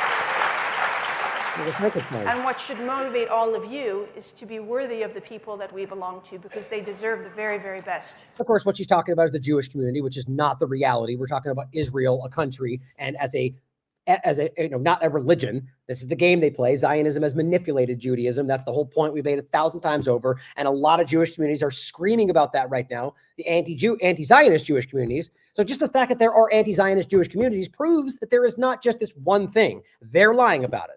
And they're desperately being, hiding it because they know they're being caught, in my opinion. But here's what Mike said. And I think this is funny because it really does highlight a couple of the points that I've been making. So much of what we see on social media, and social media is what it is. So much of that towards Jews and Zionists is so... Don't you love the way he kind of got fumbled up right there? I think what's interesting is that they know they're supposed to be highlighting those things as one thing, right? But I think it's funny that you can just, in my opinion at least, you can sense the way, the point is that those are not the same thing. And right now, they're as overwhelming focus on the Zionist element because that's the problem. But they would love for you to think it's all about Judaism. It's not, as I've said many times. Only Zionists and racists are making this about Judaism. But here he is, dutifully going down talking points because I think he's being paid to do so. Aggressive. That's why I try to be aggressive. Jews and Zionists is so aggressive. That's why I try to be aggressive back. And this is an aggressive time. This is not a passive time. We're in a fucking war. Oh, excuse me. There's cussing right there. Right. Well, I mean, the point is what you're doing, you're the one being aggressive. The point is out there right now, you're creating the aggression. You are creating the hate. And by design, I argue. But most people, I don't think, are falling for it. Right. I'm happy to make fun of the guy because I think he's a POS. I think this is one of the worst people on live right now because of what he's constantly doing, constantly screaming about, you know, justifying the murder of children because that works for their agenda. It's wrong. We all know it's wrong. Now, here is another clip of Eva Klampus. And this is just the crux of the point. This is what it's all about, the entire conversation. We live in a world of identity politics where you're encouraged to identify as anyone, wear any flag, any pin, and the one thing you can't safely identify as is a Jew, forget it. Bullshit also. What are you talking about? In what world do you live in? You're not the only one you're not allowed to identify. This is this is the illusion, the mirage they're trying to create. I mean, it's more protected than anything in the world. And it's unjustly so because the creation is based on the idea that they're at risk. The point is that it is Jewish people, actually, let me grab this. I knew I wasn't going to, I put this down right before it started. I knew I was going to end up using it. There's a good clip I want to share with you real quick. And there's so many of these out there, guys. There's so many examples of honest people, whether Jewish or not, telling you what the truth is about Zionism and what really puts Jewish people at risk. Jews are more at risk than anywhere in the world in Israel. And that's because of what Israel does. It uses Judaism to hide behind. And let me play this clip for you. I think this is important. Just one Jewish person's opinion. Jewish person, I don't feel safe right now. And it's not because I'm outside of Columbia University. It's because of the crimes of the state of Israel. Don't get it twisted. It's not that Israel is unsafe because it's Jewish. Jews are unsafe because of Israel. That's what happens when a country uses Judaism as a cover for its ongoing oppression, dispossession, dehumanization, and killing of the Palestinian people. It puts Jews everywhere in danger. Free Palestine.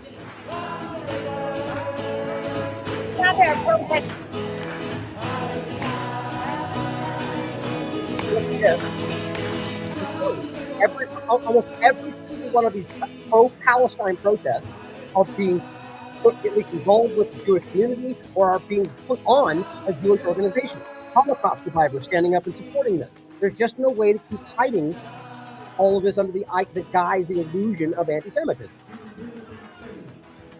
Now, I figured I'm going to play this other two as well. It's important. So here's another one. This one is about, Adam posted this. Now, this one, it says, Christian Zionist finds out how the chosen ones feel about her. Now, in my opinion, this is not, this is obviously about a Jewish group, but the point is that she is a Christian Zionist. And what she's there doing is saying, we're here to support them. And then it's predominantly these ridiculous extreme settlers that everyone seems to call out, start attacking her. And you know, spitting and flipping their fingers at her. And she's there going, we're all together in this. It just shows you something very important. Protests going on here in the Klal, in the heart of Jerusalem, because the Messianic Jewish Alliance is gathered, and believers from all over Israel are gathered in the pavilion to lift up the name of Yeshua. And that's not really welcomed by a lot of people here in Israel. That's not really understood by the ultra-Orthodox community. And we love our Jewish brothers and sisters. We love these people. But the reality is that they don't see Yeshua as the Messiah. A couple years ago, we were here in the same place, and they yelled, Yeshua is dead, and different things in Hebrew. There was tear gas. I'm grateful that tonight there hasn't been any overt violence. People are yelling. People are... And so I just want to ask you if you would join me in praying for restoration and the Abraham would be worse. I just think, it's kind of crazy to be that willfully ignorant, right? And then on top of that, here's another one that I think is really very easy to see. This is about a woman screaming at Orthodox Jews and saying, you're not a Jew, because they don't think Palestine should be exterminated, right? And this is what we're talking about. So if your definition of whether you're not a Jew is that you are Zionist or not, then that's clearly not about Judaism. That's about Zionism. It's simple as that. come from Israel. Our people come from Israel. You have come, your people. She's literally saying our people, as in Jewish people, come from Israel. I mean, how dumb, how completely uninformed can you be? No, I mean, even, anyway, you know the point. I've gone over this so much. Zionism is a political movement which is causing bloodshed. That's where our family is from, like from Israel. How can you hold that flag? This is because the actions of the Zionist people, they are responsible. What are you talking about? That's where ancestors. We live in a beautiful peace. What flag is that? How can you say that? You're a Jew. We live in a beautiful peace with Palestinian people for hundreds of years. How can you say that? You're not a Jew. You're not a Jew. How can you say that? You're not a Jew. You don't believe what I believe. Like, these people are crazy. Like, they have been, or, you know, let's put it this way. You can, in a way, feel for her, because obviously she does not, at least in my opinion, does not seem to represent the propaganda side. She is the propagandized side. She's lost. She's been convinced, based on lies, that what she's supposed to believe is that you're only a Jew if you believe in Zionism, or rather, excuse me, the state of Israel, which is what that is. And so he's simply highlighting, look, they lived in peace before Zionism came. That's what he's saying. They're killing Palestinians. And she's like, how dare you? You can't hold that flag. Just lost it. Like, so overwhelming emotion that completely contradicts logic. Or just the fact is that she does not think that. So you're not allowed to think that, because I've been taught that only Jews, you know, that you're not allowed to think that if you're a Jew. But there's a lot, and I think, in my opinion, a vast growing group of people out there that are Jewish that see this, and they're calling it out. And I'm highlighting them on the show constantly. Dare you? When Zionism came in, they caused their bloodshed. They caused rivers of bloodshed. How can you say that? You're Jewish. How can you shame your own people? Who is that? She's not shaming his own people. He's shaming Zionism. He just made that clear, but you just don't want to hear it. We're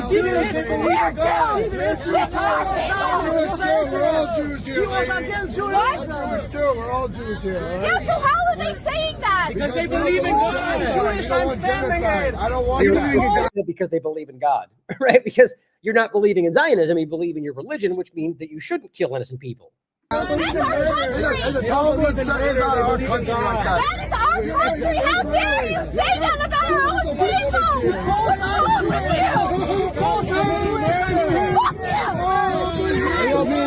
you? That's irrational, guys. That's irrational. I mean, yes, the guy's mocking her, but this is the kind of irrational, emotionally driven reaction that they want from you. Now, look, as people make in the chat, like, I honestly think this person's just lost, guys.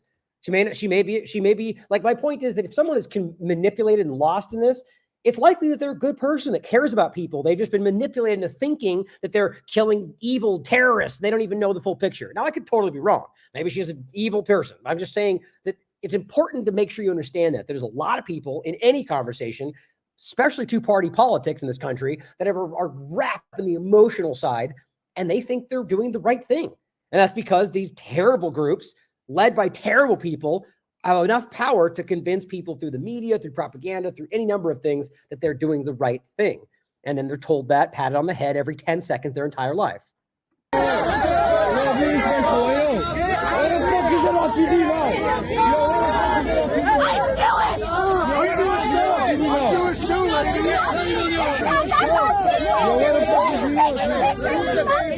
You get the point. So the guy over there says, I'm Jewish too. Here's my neck. I'm showing his necklace. You know, it's just, to them, people that believe this, you do not count. Ben Shapiro has made this clear. You're trash if you say the wrong thing and support the Gaza ceasefire. I mean, Rabbi Shmuley, countless people have come out and said, you don't count. How disgusting. So who's really anti-Jewish in this conversation, right? If you're picking and choosing which Jews you get to allow into the club. It's wrong, guys, no matter how you spin it. Now, lastly, Tommy Robinson, who I think was just exposed for being funded by the Israeli propaganda side of this, he says, how come I never see any of you free Palestine wankers calling for release of Ariel? You know, the Bibas family. See my point, guys? Something's driving this. There's a lot of other people they claim that are still there. Many of them have been killed, by the way, by IDF bombs, but they keep focusing on this. And I simply said because his father already publicly stated that they were killed by IDF bombs, and you Zionists ignore this and grotesquely use them to push your genocidal agenda. Oh, and everyone calling for a ceasefire is calling for them to release all the hostages, you wanker. And I said only Israel doesn't want that, but keep taking that paycheck. And I said, again, Dan's point, saying even mainstream was forced to admit that. But the point is, if you're, why, what do you see? You ceasefire people. You're not calling for them. Yes, we are, man. We're calling for every single one of them to be released. You can't keep pretending it's the opposite, but that's all they have. So here is in regard to the hostages. In this case, or I think, if I remember correctly, all of them were actually POWs, detainees. If you don't remember that point, if they are military, they're POWs, detainees. And that doesn't mean they couldn't still commit crimes if they raped them, if they beat them up. Those are crimes. The point is that under the 4th Geneva Convention, or specifically just international law in the context of POWs, because 4th Geneva Convention is in the part I make about it's where you will discuss or find the information around the armed resistance element, legal act of armed resistance if you're in occupied territory. But the point is, in the context of this, as an armed resistance act protected under international law, and you engage with military and you take them back, it's like any other warfare. Those are legal military POWs or detainees. That's what they were. IDF members, guys. No, what you can't pretend that's not the case. So the point is, she's trying to push now that, guess what? Despite them smiling and looking like they gained weight and, basically saying they treated us pretty well. I mean, I was kidnapped and so I was terrified, but, they let us shop. We were taken care of. They even protected us when the bombs came. All of this has been publicly spoken about, right? Like every other time, by the way. She comes out yesterday and says, Hebrew media reports, which immediately should make you go, okay. So they say one thing, and then media comes out and goes, wait, they were mistaken or forgot or wrong. How many times have they been caught lying about this stuff? Nearly every time. So keep that in mind. Hebrew media reports that 4 rescued hostages are in worse physical and psychological state than initially believed. Initially believed? Oh, so they looked good, but inside, which is certainly possible, they were suffering. But you said physical. So if they're in worse physical condition than previously believed, so why it didn't seem that way? Were we missing something? Were they beat up and bruised on the inside? No, not at all, even according to her. But it says all 4 were found to be malnourished. You know what I'm going to talk about with there, even though that wasn't true, it seems, and have spoken of awful experiences, except only to secret people in the background, but you don't get to hear that. Outwardly, they said the opposite, and that they were subjected to in captivity. So yet again, this is what we get. Here's Times of Israel from yesterday. Rescued hostages were beaten almost every day, says doctor who treated them. Well, that's not what they said when they came out. That's not what they told their families. That's not what any of them have said the entire time. That's not even to say that that's not possible or even likely. It's just not what they said. I just find this to be so ridiculous. The doctor overseeing the recovery of 4 Israeli hostages rescued from the Gaza Strip Monday said they were beaten regularly during their captivity. Not a single one of them had a blemish. I just think that's so outwardly ridiculous. He's saying that they had daily abuse. Well, here, by the way, what's funny? They said they quote almost every day. That's nowhere in the article. That wasn't even said. They say that they were beaten regularly. And then down here, they say daily. My point is always, it's journalistic manipulation to put it in a quote, even though nobody actually said that. They know better. They're trying to manipulate you. But it says in captivity was a harsh experience. Well, again, nobody should diminish the idea that no matter how kind they were or how unkindly fed and everything else, that you're still being kidnapped. It is still terrifying. I mean, nobody should downplay that. They have a right to say I was scared, but we need to be honest about what's happening here. And it says every hour, the doctor said, both physical, mental, and other types, whatever that means. And that is something that is beyond comprehension. No, it's pretty easy to understand. I mean, that means something. Beyond comprehensions means we can't, it's like, that's hard to even wrap your mind around. So you're claiming they were beat, they were mentally manipulated, and then other things, which I guess that's where that might fall into. You're just saying beyond comprehension because you're trying to make this sound crazy. What's beyond comprehension is murdering innocent children and calling that a good thing. Bombing and killing innocent people and families in markets with justification. Killing 50,000 people. Raping, torturing, and pillaging, burning down homes. That, you could argue, is beyond comprehension. Not people who came out smiling and that you're now going, actually, we reevaluated and we're not going to show you now, but they had bad things happen. Beyond comprehension. Bad. Clumsy. Reactive. It says they were rescued. Said according to CNN, it says they had no protein. Their muscles are extremely wasted. Are you serious? Guys, that's evidently not true. It's not what we see. But the point needs to be made. Okay, let's say they were malnourished. Anybody want to go here? Anybody want to guess what you're going to get into? How about the fact that the food they might have needed to eat was being restricted by Israeli people? Shocking. Like, it's like, they know that. They're just kind of banking on the fact that you buy the other lie, which is that's not happening. Except literally everybody except Elon Levy and Israel is saying that they're restricting aid, that they're blocking aid. And on top of that, I think it's actually, oh yeah, I do. It's right here. Let me play this clip for you. Let me get through it. The point is, this is ABC News proving as of the 10th that settlers are blocking aid trucks. And then you over here go, they were malnourished and it's Israel's or it's Hamas's fault. For crying out loud, they came out looking like they were gaining weight. The Hamas members on video clearly even lost weight. So if they're being fed, they're being given something that Hamas has, and they're restricting aid in the first place. There are children starving in Gaza, and these people came out looking like they gained weight. And yet you're still going to pretend that they were malnourished. And even if they were, the only people responsible for that would be the fact that there's Israel, the U.S. government, the settlers blocking it, anybody else involved in restricting what they would need. And it says, he added, and it says there is danger to some other systems because of that. All this vague stuff. What systems? He's trying to make a claim that their bodies are out of whack or something, adding that the hostages said that the supply of food and water varied, meaning it was there. Some children in Gaza like any of that, even one. And that they were moved a few times and dealt with different guards. Ooh, read into it. Ooh, maybe that one guard raped him, huh? Let's just make vague statements that make you get that's what you're seeing online right now. I'm not making that up. It was the other ones that did it. It says there have been periods where they got almost no food whatsoever. Oh, so like everyone in Gaza. Got it. There are other periods where it was a little better, he said. But all in all, the combination of psychological stress, malnourishment, and getting not enough food or not getting the right kind of food. Think about what that just said. Medical neglect. Okay, you're in a place where they're neglecting to allow any medical stuff to come through. And being limited to space, not seeing the sun had an effect. Now that's one of them. That's the doctor talking about that. That's the worst you can do. Now again, I'm not belittling the fact that these people were kidnapped, and that's terrifying, or taken, as POWs. But this is how you're trying to frame it, as if Eva Klampa says that there was worse. You are literally starving children to death, and you're pointing at the people they took and brought back well-fed, or at least not starved, as the worst thing to talk about. And then it's elaborating on the psychological strain, which of course they were probably scared. But it says as time passes, hope of being released kind of decreases, and you start wondering if this is ever going to end. I think there's a part in here I wanted to read about what they were saying.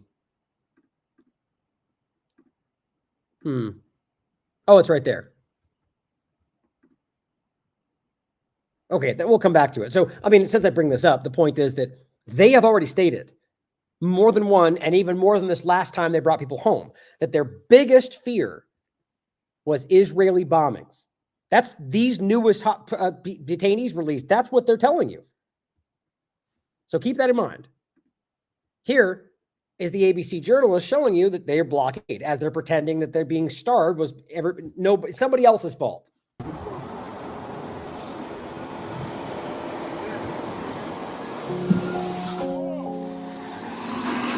So what they're trying to do is block trucks like this, you can see this kid running, and demand the ID of the drivers. That's how they know whether they're delivering aid or not. But obviously that's not at all illegal. The police are just down the hill. The police are there, allowing it, in fact, guarding them, and he threatens the guy from ABC, and they're stopping trucks and demanding to know, guess what? Are you a Jew or are you Palestinian? Which is funny because Palestinian, you could be a Jew as well, but to them, that's a whole category of its own. You're a Palestinian, you don't count. Even though you could be a Christian, you could be a Jew, you could be any, it's, same thing as you can be Israeli, be something. They don't care. They're the supremacists, guys. They are the racial supremacists. And they're pointing out that they ask them whether you are, and then if they're Palestinian, they do something. Maybe they attack him, maybe they drag him out of the car, maybe they just don't let him pass. All those have happened. You're illegal settlement. Okay. The goal is to impede the flow of aid in Gaza. Undeniable. That's what they're telling you. I don't know to them. They're blocking us from shooting them. Saying a minute. So basically one of the ways that they get intelligence is by asking soldiers like the one in the car behind us to give them information. And so that's how they know where the convoys are going and when they're going. The official government overlap, the police, they're telling them and then guarding them when they do this. There's no way to misunderstand. Whether they'll be at junctions like this one. Oh, אם צילמת אותי?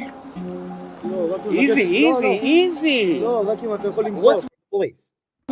למחוק, לא well, you did not take a picture of you. When you're coming in with a masked face, that's very scary. No, I did not see you. But you came and you... צילמת את הפנים שלו? No. No?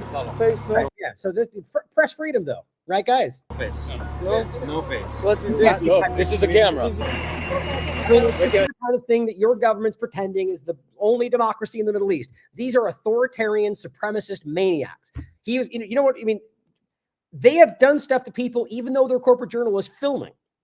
We've shown you one, beating them up, kicking them down, even killing some people. We've seen how many journalists have been killed since the beginning of this. A Reuters journalist was killed just over in Lebanon right when this started.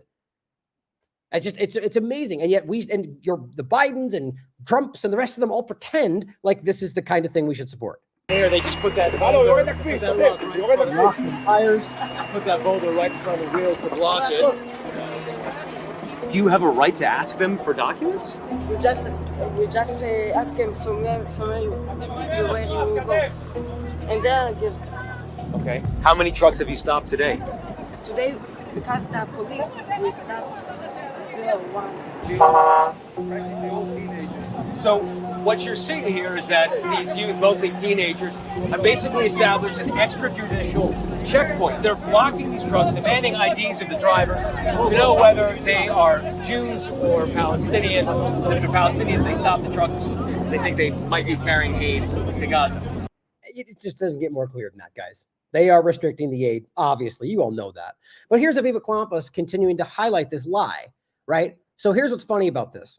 The whole time, macabrely funny, but the whole time, what have they been saying? They've been raped and beaten and tortured, and they're probably pregnant over and over and over. Now they come out and they're perfect and they look like they've gained weight. They're smiling. And yes, when you look at the Palestinians that come out of what's going on in Israel, they are not even there. They're a shell of who they were. They're emaciated. They've lost limbs. They're beaten up. They're tortured. It's incredible. And this is what your government supports. But now that we come out and they don't see that, what are they saying? Oh, it's inside. You can't see it. It's been true, which maybe that's partly true. They didn't say that when they came out. They said the opposite. On top of that, Elon Levy says, oh, they were made to do dishes. How dare they? That's the best you can do is to shift into some menial work. Here's what she said on the 10th. To the people shrieking that the rescued hostages don't look like they were truly suffering or tortured, what is wrong with you? And what were you hoping to see? You just deviate into the, how dare you? They were suffering. Well, our point is not that we shouldn't care that they were going through it. Our point is you're a ridiculous liar, Aviva, and we all see you. That's the point. And all you can do is try to shame. What are you doing? How dare you ask if I lied? Don't you know that they are suffering? It's just sad. Some people fall for it. But here's Amir saying maybe they weren't taking your propaganda seriously. Let's look at some of that. Here she was on March 21st. And you'll see some of them in here. There's Noah right there, right? Same ones. She says the 19 Israeli women held hostage in Gaza, most of them IDF members, are all presumed to be pregnant. What a stupid thing to say. Because this was a short-sighted, immediate benefit. Maybe this statement before they get released, and I argue knowing that they probably wouldn't be because they were killing them all by bombing everywhere, that we can just pretend they were pregnant. And then worse, they killed pregnant people, right? Following 5 months of sexual abuse. You know, the sexual abuse that everyone now says didn't happen, including the Times, the Guardian, I mean, everyone. New York Times even retracts, yet they just keep lying about it. Here's another one. This one was March 4th. It took 150 days, but even the UN has admitted that Hamas terrorists perpetuated rape, gang rape, sexual violence, including genital mutilation and sexual torture, except that's the literal opposite of what they did. And I'll include this so you can listen for yourself if you want to. And the link for the larger one is in here as well. The point is, that's the opposite of what she said. Pramila Patten, the UN representative, said that they were lying. It wasn't an investigation. They didn't blame anybody. And they found multiple outright false claims, including, most prominently, the nails and genitals and so on. So knowing she said that, this was on March 7th, right? Or this was posted before that she did the press conference. But nonetheless, the report, which we went over before this, said all of that. So maybe she thought that Pramila Patten wouldn't come out and state this explicitly. Either way, Aviva Klampus grabbed that and just lied about it. The UN said this because all the corporate media that took what they said reported. The UN finds credible evidence. That's not what they said, and now you know where they're lying. We've gone over this 100 times over, but it took them 150 days to say the thing they never said. And gang rape, sexual violence, genital mutilation, none of that happened. The female hostages need to be freed now. She says, where are the feminists? Where are the people who stayed behind to stand with women? So wouldn't a feminist care about the women being killed in Gaza? Right? Feminists or anybody with human compassion cares about any of them, whether they're Israeli hostages, Jews, Christians, doesn't matter. You clearly only care about Zionists. Here's another one. Oh, I mean, include this one. This one is from May 7th. So the day Pramila Patten gave her speech saying clearly that they were lying about a lot of this. And the rest of it they're lying about too. She only proved 3 of them, I think, that proved that they were lying.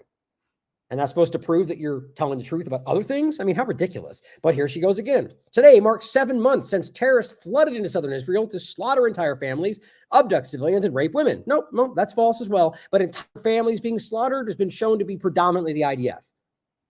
And I will go over that in a future show. I have too much to go into today, but I've got multiple examples we're going to follow up on. This is already improving. Even Haaretz has broken this stuff down. The Hannibal Directive, the colonel that admitted it, the helicopter pilots, the tank drivers, the security heads of the kibbutz Be'eri, on the record saying that we watched IDF kill our own people. The helicopters that bombed the cars as they were driving home. Those new clips will play in probably tomorrow or the next day that, yet again, definitively prove that. But she says they continue to hold 14 women, some of whom may now be pregnant. Just over and over and over. Lie after lie after lie. You know, she stands there and acts like she's some kind of prominent intellectual. She's a pseudo-intellectual. Here is the Times investigation. This one is from June 7th. It simply says the Israeli government insists Hamas formally sanctioned sexual assault on October 7th, but investigators say the evidence simply does not stand up to scrutiny. Read the whole thing. It is scathing. And there's Pramila Patten for you saying the same thing. Lies. And we were on this from the very beginning, not knowing, but just being objective and highlighting that there was yet to be proven.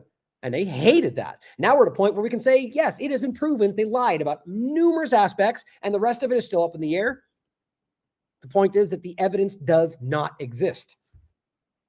So here, as I said, was what they were afraid of. And this is why they're trying so desperately to put this to bed. As Rami Abdul from Euromed Human Rights Group says, remarkable statements from the Israeli hostage, Argamani. They revealed that she was treated well.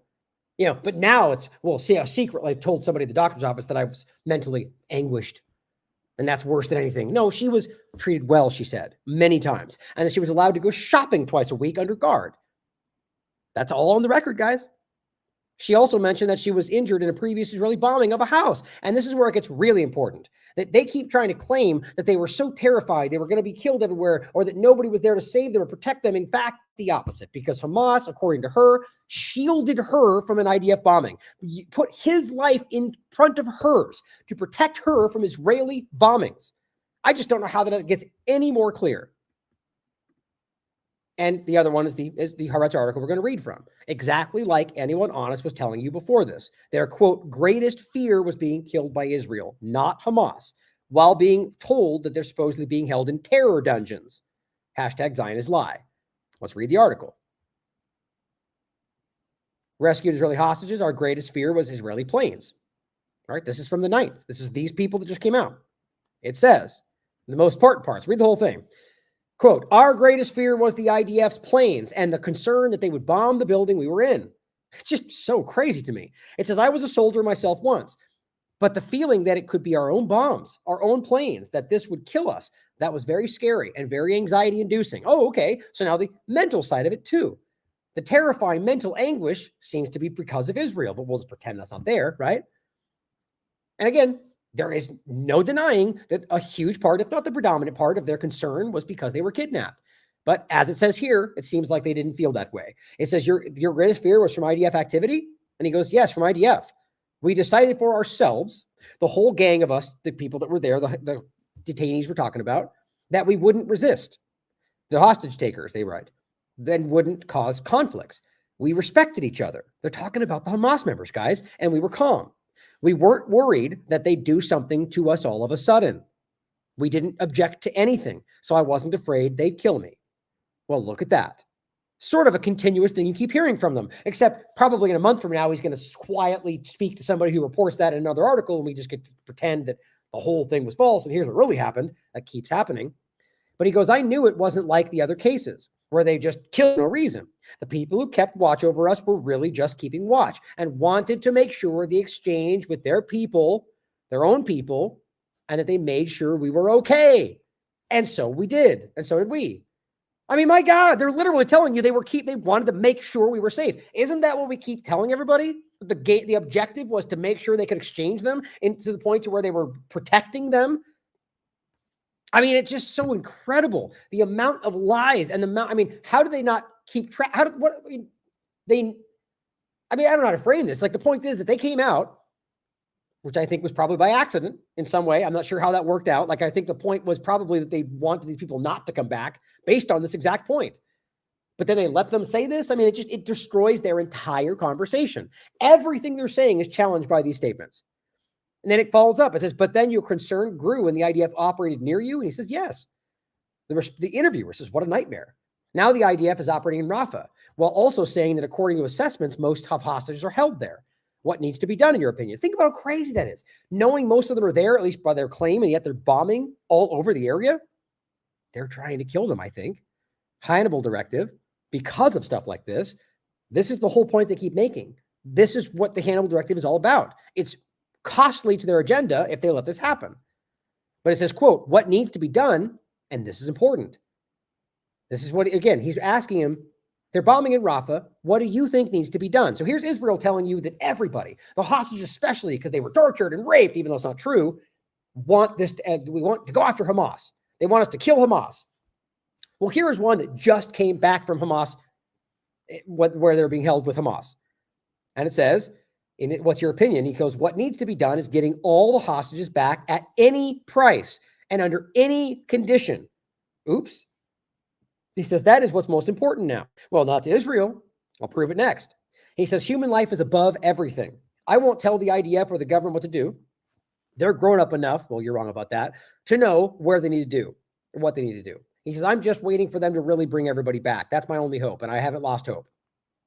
Well, you're about to, because they're not doing that. So just make it clear, we're more afraid of the IDF. They treated us kindly, and they're take the deal at any cost, no matter what.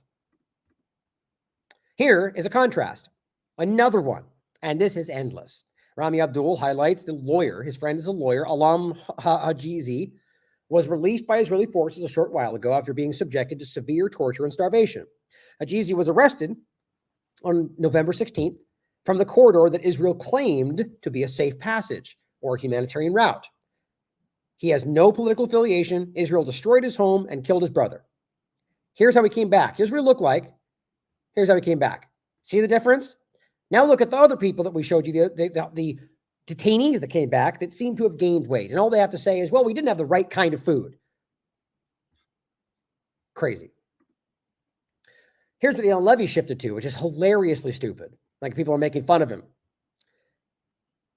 This one says, more details about being in captivity. Noah said that during her first period of captivity, food was scarce until she was transferred.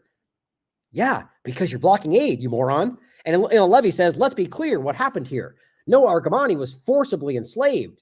Gaza civilians, which is what they're really fixating on, which they keep telling you is Hamas. They're the ones telling you Hamas regarding them. And Elon just keeps pretending it's civilians because they need to justify, even though it's not working, the murdering of a bunch of civilians because he's a disgusting person. He goes, held her in their home and forced her to perform domestic work. Gasp. And that's what this person says. Elon went from Hamas's raping female hostages to Hamas forced her to do the dishes. Great work, bud. I mean, you're desperate. What else are you going to do? You're caught lying about everything.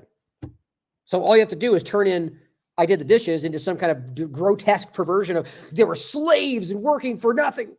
Yeah, well, even if that was the case, which it clearly does not seem to be, I think it's quite a bit different than what we're talking about everywhere else. And every other hostage coming back from Israel, who is emaciated, starved to death, or killed, which is actually happening. Well, here he says, and it's just to show you this complete lack of a human being telling you that they're being raped. But now he goes, get it right. They were doing dishes. He says, you cannot rape little girls and get away with it. Oh, little girls now. this is an older one, right? This is from December 25th, because he was lying about everything. It was little girls. No, none of it's true. But the point is that little girl, he was trying to make it personal about children, like 40 have had babies in an oven, lie after lie after lie. Israel will topple the Hamas rapist regime. Remember, he's the one that coined that stupid phrase. And it's clearly not true. This one is on May 24th. International Court of Justice. Look, showing those actually, let me see if I no, what was that entitled? Shoot, I forget. Let me see if I can grab it from the website in a second. But the point is, he's highlighting the Court of Justice and showing those 4 girls that were all IDF members also. And it says, today the ICJ created a safe zone in Gaza where Hamas can rape hostages. Again, just lie upon lie upon lie. I'm not sure how the court's reputation serves this dark day. Well, it's clear what's actually happening. But here, let me see if I can grab this from Robert's section. No, it's too far back. Well, in any case, the point was he covered this as well. Actually, since I'm here, let me grab it. See, this is what ends up taking more time because I do this as well. Well, here's how you go to his little section, by the way, if you haven't seen that. Here it is. Perfect. Israel's newest mistranslated hostage video. Again, the whole point of this manipulation that they got caught for was claiming they were raped, or at least implying that in a really lazy way. They lied. They manipulated the audio. They cut things out. They lied. And yes, they are all 4 IDF members. They were the ones caught dancing on the death of basically children being murdered, and they were dancing, making fun of it. And then they got taken. I argue probably because they posted the video where they found out where they were. Great job, military, or not, right? These are not really military guys. These are people that are being used to spy and kill children. The point, this was what he was highlighting with this cartoon, making them look, basically trying to pretend they were raped. That's what he said. Not true. Not even according to them, by the way, the people that got back. But here's what Israel highlights. This is 11 hours ago. The main Israel account. What kind of sick people celebrate the rape and murder of Israeli men, women, and children, which didn't happen, right? And all they're highlighting is this inhuman New York Post doing the seemingly one of the worst right now of the platforms that just blindly say whatever Israel tells them to. But here's what it says, real tiny. A depraved group of anti-Israel, so pro-Palestinian, waves a banner saying, long live October 7th. So you could, I guess you could assume that means only the bad things that happen to people that you think are wrong. Or it could mean they say, long live the active legal resistance protected by international law that is fighting for the freedom of Palestinians. Those also happened, right? So the problem is they pretend it means the things that also didn't happen. Like, so this is what gets so bad about the propaganda. They know that it's been exposed. They're lying about this. So couldn't you just say that they're promoting the invasion of our country, even though the reality is that's a legal act? They know that too, but at least that would be overlapping with something you can prove happened. They're just bad at this. The bottom line is these are people that are continuing to highlight the fact that that was an act of armed resistance, and all they can do is go rape. And here's a disgusting person. It says some things were never meant to be born, and then highlights a condom in the colors of a Palestinian flag. Right? Because you don't think they should exist. Yeah, that's clear. As much as you keep pointing at them and saying that's what they think, it's pretty clear what you guys think. Now, here's what BM highlights. And this is one quick point I want to make, because even still with this Israeli platform, I'm not sure if this is accurate. Because what this is coming back to is this claim that they made him a cake while he was in captivity. And BM says, according to the first sources who spoke with them, they said that there was captors who wanted their own good. And in the same sentence, they told about difficult things, translation, and gone through signs that could indicate Stockholm Syndrome. Ahmad Mer said that on his birthday, cynically, his captors made him a cake. Now he's asking simply, how can somebody cynically make a cake for them? Now what's interesting is this is what was circulating. And as far as I can tell, this is not a real article, unless it's been deleted and scrubbed. I can't find it. And it says released Israeli in quotes, which doesn't really make sense as for them to write it that way. Made him a cake. Now this has been shared. It's put out by the Israel parody account. Now this has been shared, I think, mistakenly by people, prominent accounts, highlighting this as the evidence of it. But my point, and this obviously is a joke, right? Israel parody. They're just making fun of them, right? But here is what BM is citing, not this screenshot, because that's ridiculous. If people go off a screenshot, that's Twitter files for you. But he's highlighting this. This is what he links to. And this is a real article. But they may very well be citing that ridiculous thing because there's no source material. But let me show you what it says. The real medical condition. And so that's the point. They're going into the game. They're playing, no, they were actually struggling. You know, they were uncomfortable and they didn't get the best kind of food. It's like, my God, really stretching the concern. But it says down here, where was it? Saying, according to the first officials who spoke with them. So this is citing something they claim came from officials, saying that they signs that could indicate stock, saying Almog Mir said that on his birthday, they cynically made him a cake. So first of all, if it's true, it's just a really pathetic way of trying to make something that's clearly not what you think it is out to be something bad. Like, here's a cake. Ha ha ha. You are in torture. Like, it's just so stupid. It doesn't even add up. But it also could be a fake story. So keep that in mind. But I wanted to highlight that because this is something circulating. And I think it's always important to cite this back to something we can actually look at, not just a screenshot. So this platform is claiming that the officials that spoke to him are saying he said that. So take it for what you will. Question everything. Now, getting to the ceasefire to wrap this up today. I think this is a very important dynamic because it's already happened countless times. Countless times. And actually, we may just want to play that first. Yeah, I have it right up here in the front. So May 7th, we covered this. Robert covered this. Hamas agrees to ceasefire. Israel attacks Rafah in response. We pointed out earlier, right? They just immediately started bombing the place they were ordered legally not to, which was a binding order from the ICJ. They didn't care. They don't care about anything. And the U.S. followed suit because they also don't. And they pretended they didn't accept this. They act like we don't know. And they clearly got caught. Hamas called their bluff. Everyone, including Blinken, said Israel approved it, and now it's up to you. And they said, okay. And then they pretended like it wasn't there. Really, really flagrant. And then it happened again. June 2nd, Israel once again refuses their own ceasefire deal that Biden and everybody said that they agreed to. Not that they had signed off on the proposal to them for them to check off later. They said, we agree, give it to Hamas. And then Hamas said yes. Then they said, no, they changed this, or Biden's lying, and all that's certainly possible. The point is they keep pretending. Maybe it's just Biden. I find it hard to believe that there's something going on, and then all of a sudden when Hamas accepts, they all reel back and go, wait, it's fake, it's wrong, they're lying. While carrying out operations to kill civilians in al-Nuseirat while bombing locations right to this very moment. So they're lying to you. It's a feigned action. So before, Ambassador Linda Thomas Greenfield on the 10th says, today, UN Security Council sent a clear message to Hamas. What a stupid, the framing of this is just clumsy because what the UN Council voted for was for this to be discussed. That's one of the games that's being played. What they voted for was for the ceasefire proposal that they agreed to be mediated, which means both Israel and Hamas can add to it and go back and forth. Not that they both say, yes, we're going forward with just that. If we're going to discuss what the UN says, they've already voted for a complete stop to this whole thing. Israel just ignored it. So just make sure you understand that. They can't point to this one and go, they are supposed to do this. Israel has already disregarded countless resolutions from the General Assembly, from the Security Council. They don't care. So what she says is, they sent a message to Hamas, accept the deal on the table. Israel has already accepted. That's patently false because at this time, nobody had. So she's hoping you're that stupid, or maybe she's that stupid. I don't know. But it says the fighting could stop today. Hostages could come home today if Hamas agreed to the deal. Well, let me show you when else they could have come home. 11 times before this, or rather 12. Here's every ceasefire deal and prisoner exchange that Hamas has offered Israel since October 7th.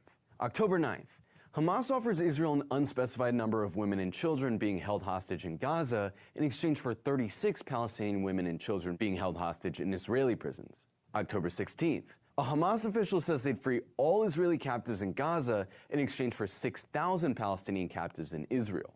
October 17th, a Hamas official tells NBC News that they'd release all of their Israeli civilian captives if Israel agreed to stop bombing Gaza. October 28th, Hamas's leader in Gaza offers to release all of the Israeli captives in Gaza in exchange for all of the Palestinian captives in Israeli prisons. This proposal, more commonly known as All for All, was a demand widely adopted by Israelis protesting against Israeli Prime Minister Benjamin Netanyahu. They've denied, think just those first four alone were, they're saying, we'll give you back everything if you just give us something. And at that time, they were going, no, that's secondary. And I showed you that the last show. They explicitly said hostages are secondary. Now they're pretending like that never happened, pretending like now it's always Hamas. They refused over and over and over because they thought they could get away with this. Now they're recognizing they probably can't. So they're trying to find another route. But this is important to understand. You can't keep blaming Hamas when you refuse this over and over and over, which has now led to 50,000 plus deaths. November 17th, Qatari negotiators proposed a deal where Hamas will release 50 Israeli captives in exchange for a 3-day ceasefire. Hamas agrees to the general outline of the deal. Israel refuses. January 2nd, Hamas proposed a 3-phase deal where Hamas releases 40 Israeli captives in exchange for a gradual withdrawal of Israeli forces from Gaza and the release of Palestinian captives. In the last phase, Israel would end the war and Hamas would release all of its Israeli captives. Israel rejected this offer. January 18th, members of the Israeli government make a proposal to Benjamin Netanyahu to reopen negotiations with Hamas. He refuses. January 22nd, Israel rejects a deal where Hamas would release Israeli captives in exchange for the release of Palestinian captives, a withdrawal of Israeli forces from Gaza, and accepting Hamas's leadership in Gaza.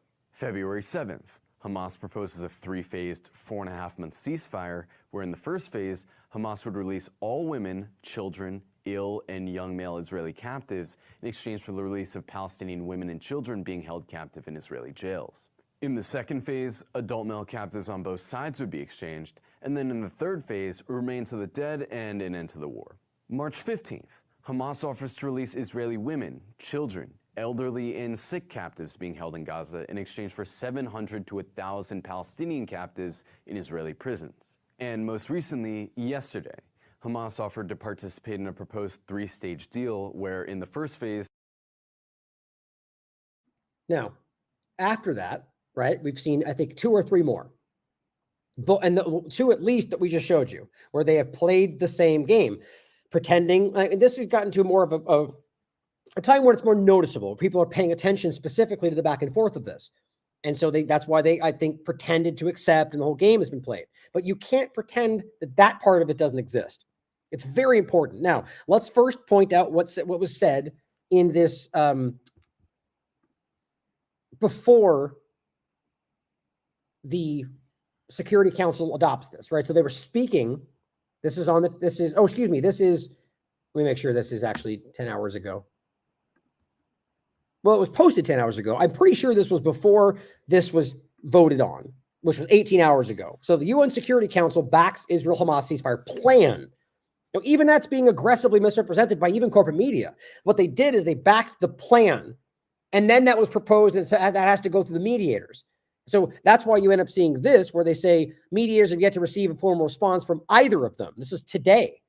So think about all the nonsense flying around. We're going to go through this in more depth in a second. All the claims of corporate media and pundits on social media, two-party illusionists out there screaming left and right.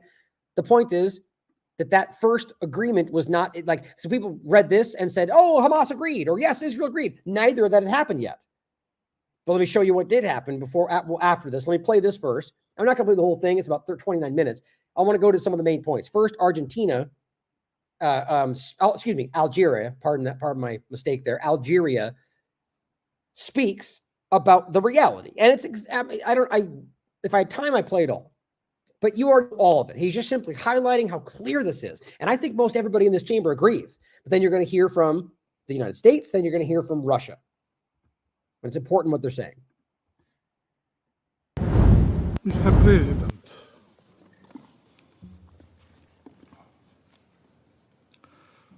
our thoughts are with the more than 37,000 Palestinians who have been killed,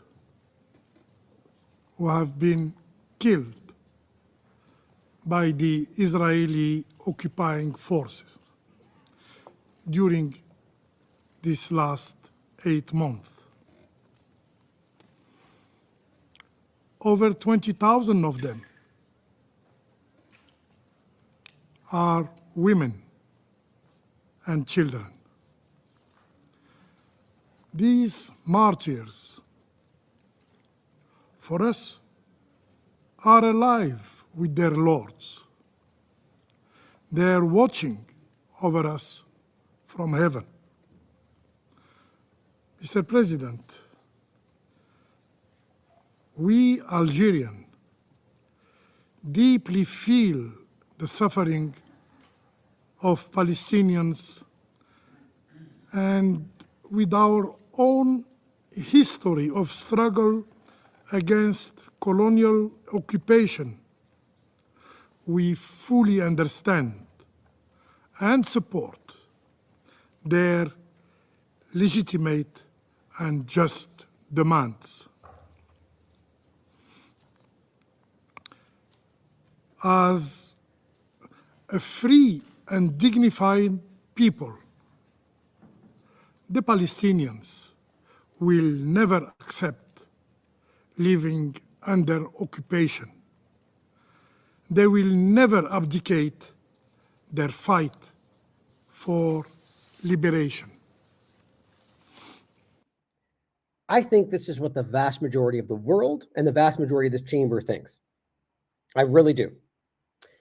What's interesting on a side note as well, note that he's reading from his papers, and there's a lot written on the paper. It takes a long time for him to go from one to the next. Remember that, as I point out what Israel always does. And you've even seen some of those ones where it's like, number 40 font, these gigantic letters. I think that's because these people they're putting out there are not doing, they're just being told exactly what to say by something else. And it's making sure they make no mistakes. Because I think that other guy, the one not here today, I think he's been proving himself to be very unintelligent the entire time, making really bad mistakes. But I'm saying that about most of them because I believe that. But in any case, listen more. From the start of our mandate in the Council, our objective has been and remains clear and unwavering: to halt the massacres committed by the Israeli occupying forces in Gaza. During these dark times in human history, Algeria's sole guiding principle has been the preservation of Palestinian lives.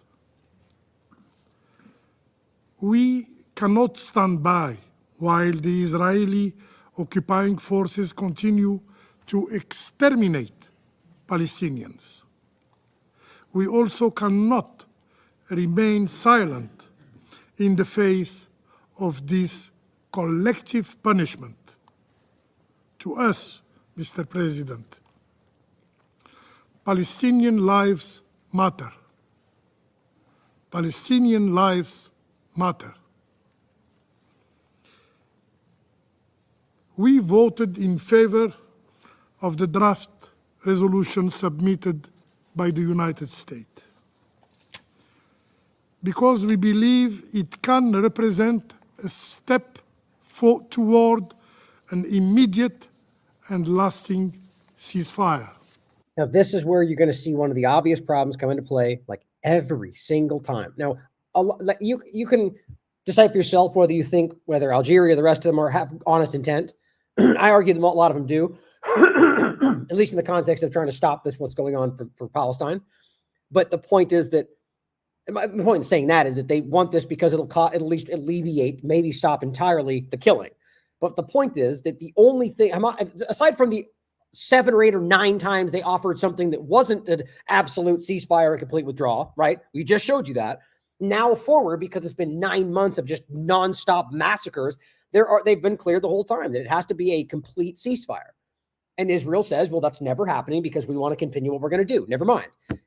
And that's still what's happening. So as they play this game, that they're going to, let's see what Hamas has to accept. Israel has never stopped saying, and I'll show you yet again today, we will not take anything other than the destruction of Hamas.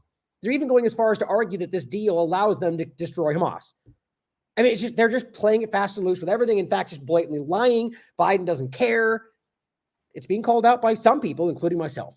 But it's obvious what's actually happening. They don't want this to happen. They were making sure it doesn't, like every other negotiation Israel's ever had with Palestine. And I would like to extend our gratitude to the U.S. delegation, especially Ambassador Linda Thomas-Greenfield. I disagree. For their diligent efforts. I think one last point is on that is that I think that they're equal, which is why I use that image today, which is from before. They've got blood in their hands, guys. You can't pretend like you suddenly care about this. Everything the U.S. does, including these small little lapses, which I think are intentional, or removing the part where it says you're not allowed to create buffer zones, like they're doing this for Israel. And they're just doing it in a way that allows like some of these people to go, good, we'll take that as long as we can stop the killing, which I agree, I understand. But in my opinion, they do not care about that. Not any of these people we're talking about from the UK, from the United States, they've made that clear to me. And for addressing some of our concerns in the final text. Algeria engaged during the negotiation process in good faith, working closely with Palestinian and mediators to achieve a resolution that ensure an immediate ceasefire and hopefully will have a tangible impact on the ground. Like any other product of the Security Council, this text is not perfect, but it offers a glimmer of hope to the Palestinians, as the alternative is continued killing and suffering of the Palestinian people. We voted for this text to give diplomacy a chance. My problem is that if Israel is making it clear that their only thing that will end this is the destruction of Hamas, and the whole idea is that you're creating a ceasefire with Hamas, if temporary, it's basic deductive logic. That means that at some point they're going to go back to killing Hamas, even if they give all their hostages back, which then means they're going to go after Hamas, which means that in their minds, that's civilian human shields. And so nothing stops other than they get the hostages back. That's been the obvious point from the beginning of this. Now, I think in some of the honest intentions here, which you can decide what those may be or who have them, they just hope that maybe, that's what he's saying, the glimmer of hope that if we can just stop this, that when that moment comes, even though Israel's dishonest, we can try to make that continue. And maybe he's right. Maybe that is the right path. But what's the problematic issue is that Israel will do whatever it can to make sure that even doesn't happen. That's been the problem the whole time. To reach an agreement that would end the aggression against the Palestinian people that has lasted for far too long. It's time to halt the killing. Mr. President, this resolution ensures that, first, the immediate ceasefire will continue as long as negotiations continue. Mediators, the United States, Egypt, and Qatar will work tirelessly to reach an agreement on the second phase of the proposed deal. This was one of our key concerns. Second, this resolution guarantees the return of Gazans to their home and neighborhood, including the north of Gaza, within 6 weeks. Yeah, Israel will never allow that. I mark my words. They will never allow that. They've already marked it up. They've already started building things. It's not going to happen. So they're playing these people, I think, right now. And letting them go back, just like we've shown before they even release them, I guarantee they're going to round up as many as they can to make that offset. Then they're going to round them right back up after it's done, just like happened the last few times. I'm not trying to be a pessimist here. It's what they're clearly saying they're going to do. It counters the occupying powers' attempt to empty the north of Gaza of its inhabitants. Third, the resolution sends a clear message. No change to Gaza's demographics or territory will be permitted. So, no buffer zones will be established in Gaza. As far as I know, the stated the statement that makes that not allowed has been removed. We'll come back in a second. And the Israeli occupation forces must withdraw from the entire Gaza Strip. Fourth, given the unprecedented level of destruction in Gaza,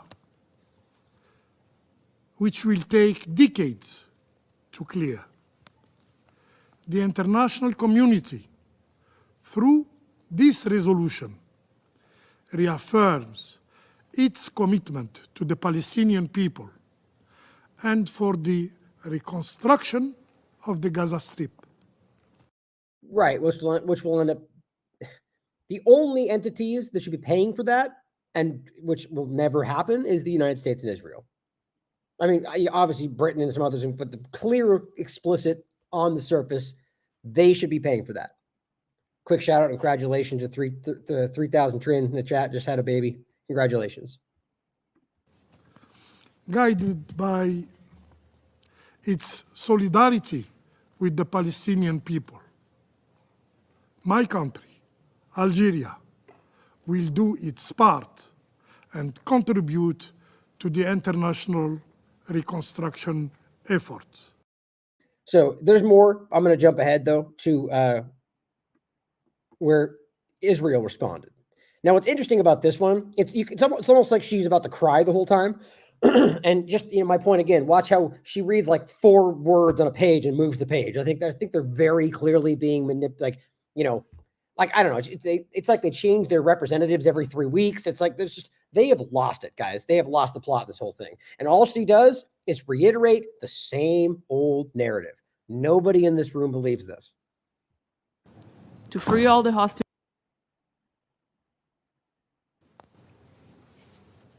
Mr. President, Council, from the very first days following Hamas's invasion and brutal massacre on October 7th, and we'll just skip past the 75 years before that, though, right? Israel's goals have been very clear: to bring all our hostages back home and to dismantle Hamas's capabilities. Israel is committed to these goals: to free all the hostages, to destroy Hamas's military and governing capabilities, and to ensure that Gaza does not pose a threat to Israel in the future. Gaza, not Hamas, but Gaza. And as we have echoed numerous times in this very chamber, once these goals are met, the war will end. That right there itself is clear. So Hamas being removed is when that will end. So if you're pretending out there that they're going to sign some ceasefire that allows that not to happen, she said it, Netanyahu said it, they made it very clear, non-starter, that's not going to happen. He said it since this has been discussed. Netanyahu, I'll play a video where he comes out and says the war will continue. As you got the people like, I just blanked on her name, the UN representative for the United States, posting on the 10th and even after this saying, well, they've agreed already, it's on Hamas. He just stood up and said the war is going to continue. So what are you talking about when you're pretending a ceasefire is going to happen? They're lying to you, or Israel's lying to the U.S. Probably both. If Hamas were to release the hostages and turn themselves in, not one more shot needs to be fired. How can you make those statements consecutively? You just said that Hamas has to be destroyed. Okay, so tell me how that works. So you say Hamas, give up the hostages. Like, this is Michael Rappaport level stupid. Give up the hostages. No more shots. But then Hamas is still there. Oh, yeah, and we're going to go back to destroying Hamas. So shots will be fired. And then Hamas use human shields, so civilians will die, even though that's not really what's happening. I mean, do I even need to explain that? Like, it's so dumb to say that if you give up the hostages, everything will stop when you just said it won't stop until Hamas is destroyed. It's crazy that these people don't stand up and scream. You're lying. Everyone knows you're lying. That's crazy. You just said something that's contradictory. Yet, sadly, for the past 8 months, Hamas has refused. They refused just to give up and walk out for nothing? Shocking. 120 hostages are still being held by Hamas. 10,000 are being held by Israel. In appalling conditions. In much more appalling conditions. The ones that got released seem to be pretty okay. To this day, Hamas continues firing rockets at Israeli towns and cities. Nope. All these are ridiculous, guys, and I've gone through this stuff many times. Here's what she's saying. It's just a conflation of information. So this is Times of Israel yesterday. June 10th, over 19,000 rockets fired at Israel since the start of the war. Yeah, you know what they're not saying in that headline? As Aviva Klampus says, probably accidentally, 19,000 rockets have been fired at Israel from Lebanon. Oops. So the reality I keep telling you, by the way, is that Hamas has been, even corporate media, even Israeli media, has highlighted that they stopped firing almost near exclusively since the third month. You could argue they ran out with somebody to argue, but then they had a little salvo they recently used. I think they're just holding on to some. They ran out of what they had. The bottom line is they're not firing rockets all the time. Not to say that they can't or they won't, but they're not. And that's pretty easy to prove. If you even look up the information on Wikipedia, it only shows like a couple of them here and there each month. If that is even not, maybe they're lying about that. So for her to then say that, she just said Hamas is. So are you now just conflating Lebanon with Hamas or Hezbollah? I know they love to do that, but they're not even in the same location. It's not, or even worse, it's all Iran. It's all Iran. Well, they say that too. They just play it fast and loose wherever they want. They point however they want. They throw whatever they want at the wall, sometimes multiple things that don't line up together, and you pick whatever you like. You can't keep claiming that it's Hamas when it's not. At the end of the day, what she just said is that they keep firing at us, and that's why we can't let them stay there. But it's not. It's Lebanon. It's just stupidity. Advancing their goal of murdering every Israeli. Members of the Council, it is Hamas that is preventing this war from ending. Hamas and Hamas alone. Aside from the 11 times they offered for it to end, but, only them, I guess. It is the genocidal jihadists who started this war and who choose to prolong it. Right. Not the illegal. Pressure must be applied upon Hamas, and blame must be placed where it belongs, on Hamas terrorists. Yeah, maybe because if she sounds like she's crying, you're supposed to pretend that this makes sense. I don't know. This council has adopted 3 resolutions calling for the release of hostages, and each time, Hamas has utterly ignored your request. Right? You mean like you've ignored the demand or the legally binding demand to stop the invasion or to stop the war, or any number of your resolutions you've ignored over the years, including never even living up to the 1967 border. Who cares? But they didn't do it when we told them to. They didn't give up the hostages for nothing when you asked them to. The terrorist organization that you're telling us is crazy. Gee, I wonder why. They just don't care that what they say is completely incongruent. It doesn't make any sense. Hamas does not care what the council has to say because they have never been held responsible for their crimes by the council. Or that you funded them, or that you created them, or that you continue to manipulate their leadership, or that you are literally doing far worse than anybody you could point to today. But, they've never been held accountable. Like, think about the lack of self-reflection or just the lies of saying something like that. Well, you're the Israeli Zionist government that's carried out some of the worst atrocities in history and have been involved in damn near every genocide that we could point to. Pressure on the terrorists should have begun long ago, but it's still not too late. It must. So pressure. What is she implying? That a resolution is going to pressure them? You just said they don't care, that they don't care about the body. But now you're asking them to do things through the body to pressure them? Like, that was what she just said. So another resolution is going to make them pressured? I get it. I mean, if you don't have anywhere to go, that's all you can do. But I'm going to make fun of it. Must begin now.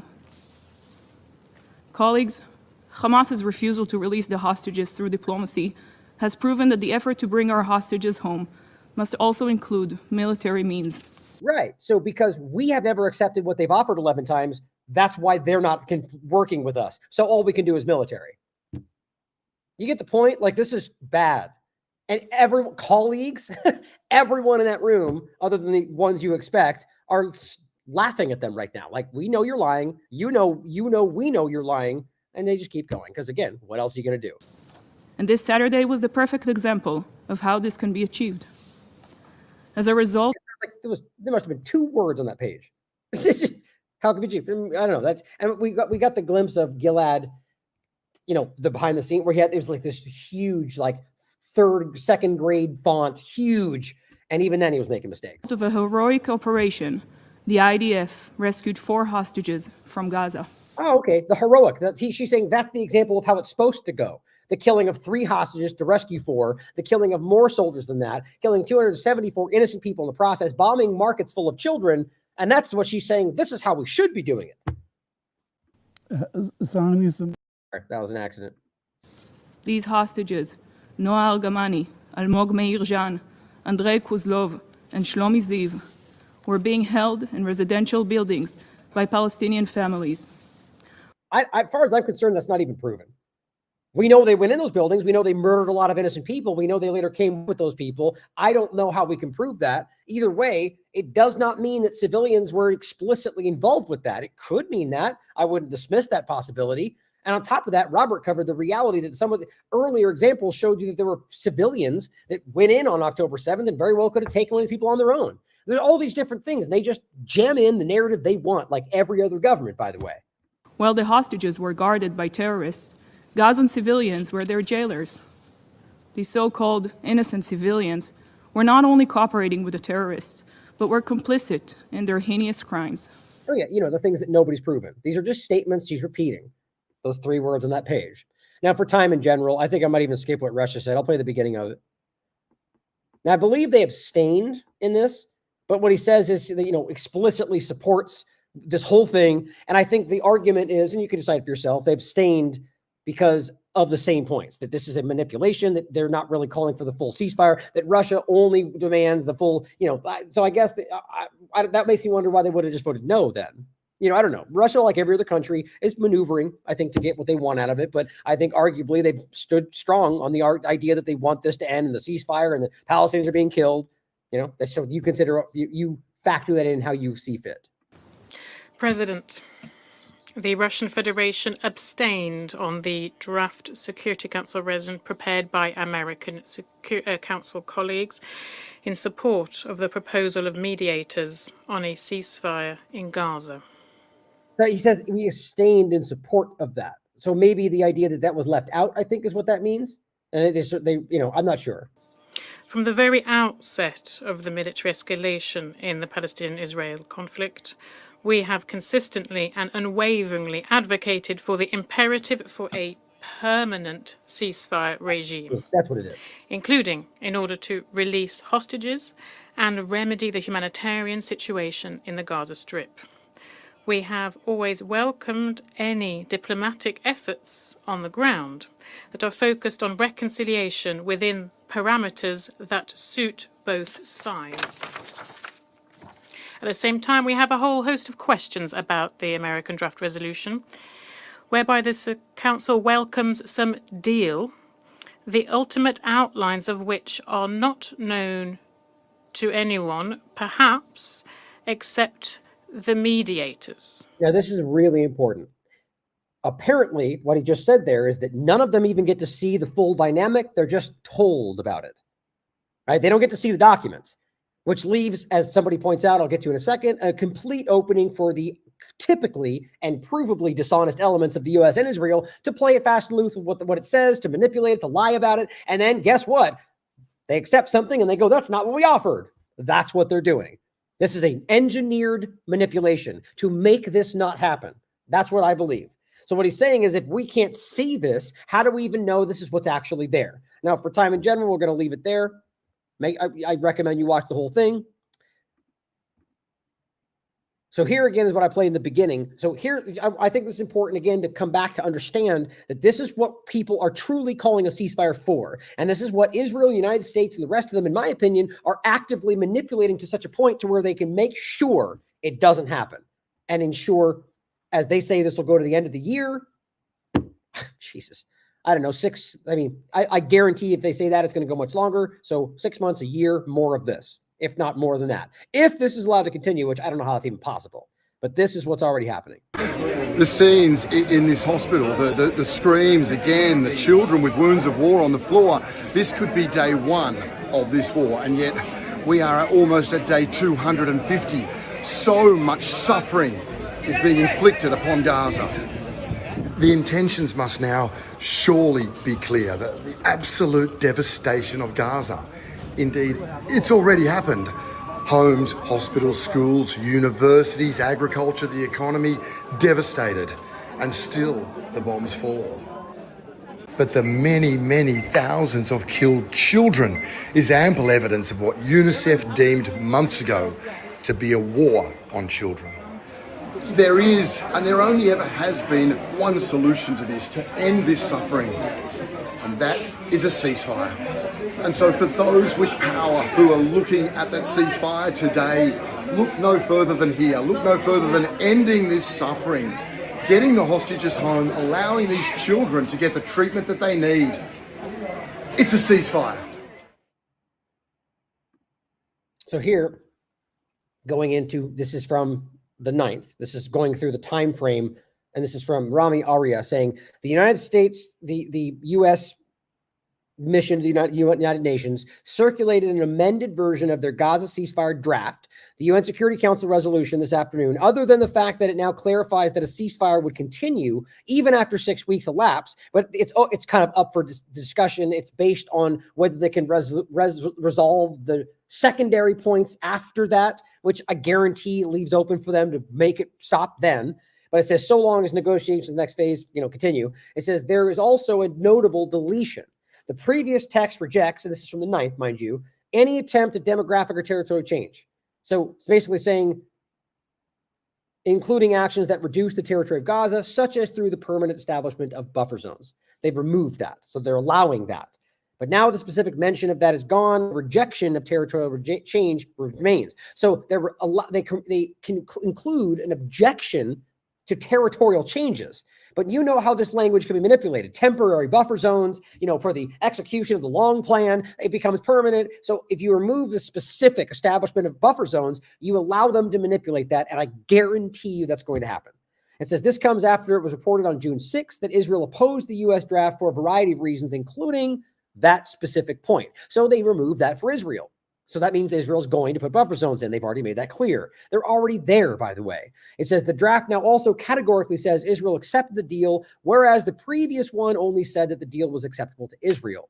Vote timing unclear, but U.S. requested draft be put in blue. So the point is, at that time, it says, at least the draft said Israel had accepted the deal. This is on the 9th. This whole game is so ridiculous.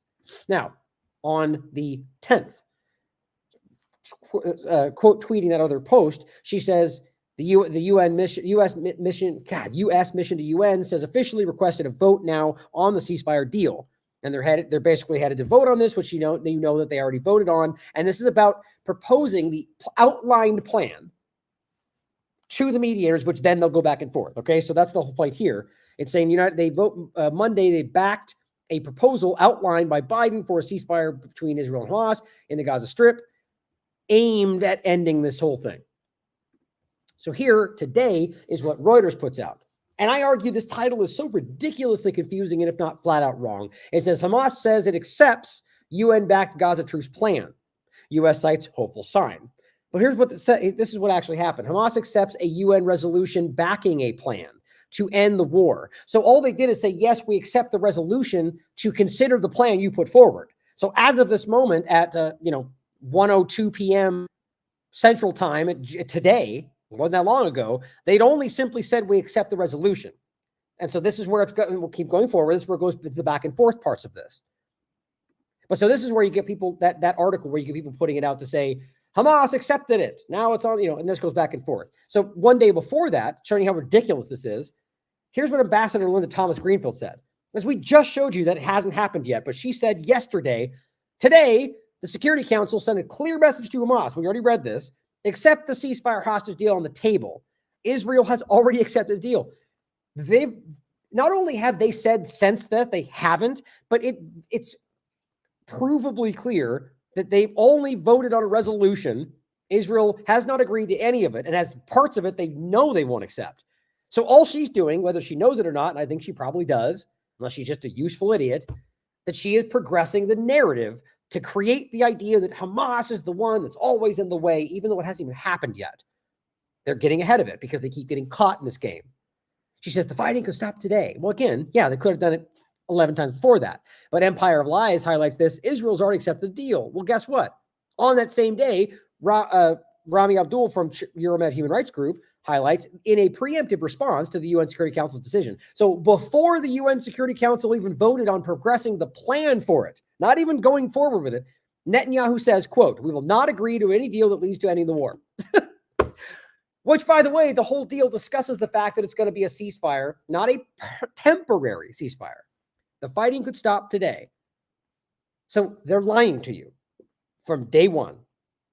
Nothing new. So this is somebody else following up on the 10th saying, liar, showing that the Reuters highlighted Hamas, Palestinian Authority, welcome UN Security Council resolution, meaning that they welcome what they're putting forward. And then it goes into the points we just showed you. It stands for, oh no, this was different, saying Israel stands firm on our principles and we have not changed. We will continue until all of hostages are returned and until Hamas military and governing capabilities are dismantled. Same thing. So explicitly the opposite of what she's saying. We're not going to stop until we get what we want. And what we want is not included in this deal, which is the end of Hamas. Because if you're having a permanent ceasefire with Hamas, then there's not an end of Hamas. That's pretty stupidly obvious.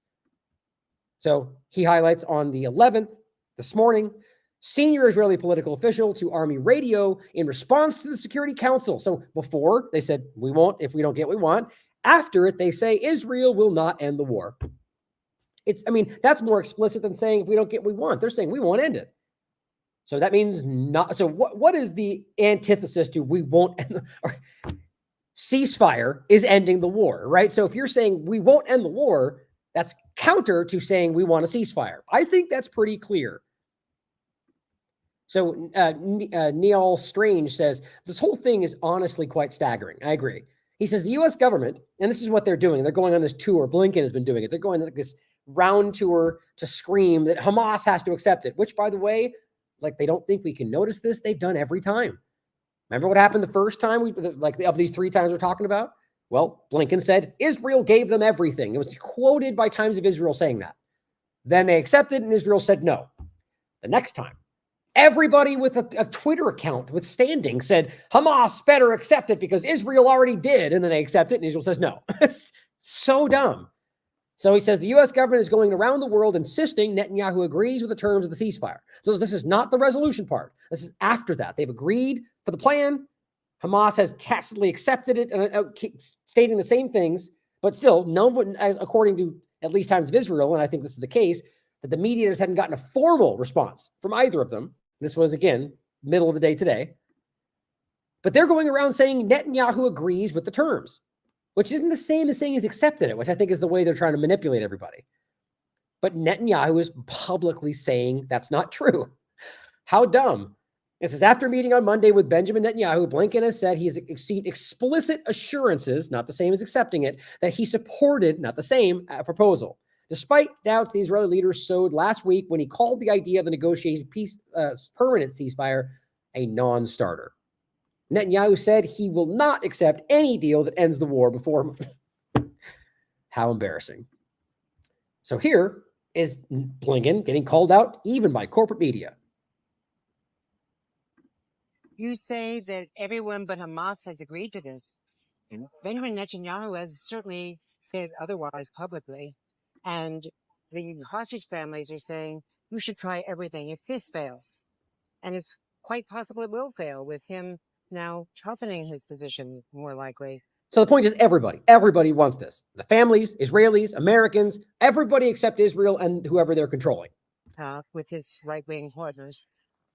If this fails, they want you to work through Qatar and deal with Hamas to get the Americans home. And we are reporting it. Okay, just in case you missed that, they're saying that if Israel refuses, screw them, circumvent them, go right to Qatar, deal with Hamas, and get the Americans home.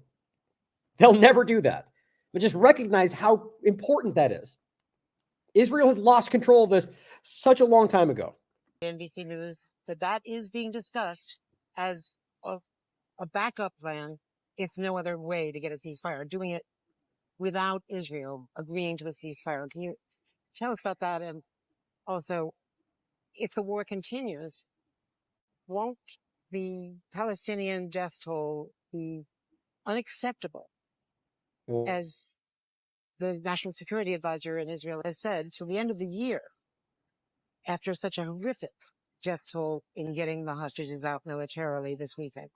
Right. So it already is unacceptable. So that's crazy. It's been unacceptable since the first day. My point, though, is that right now, she just said exactly that massacre was unacceptable. I mean, that's what everybody knows and understands.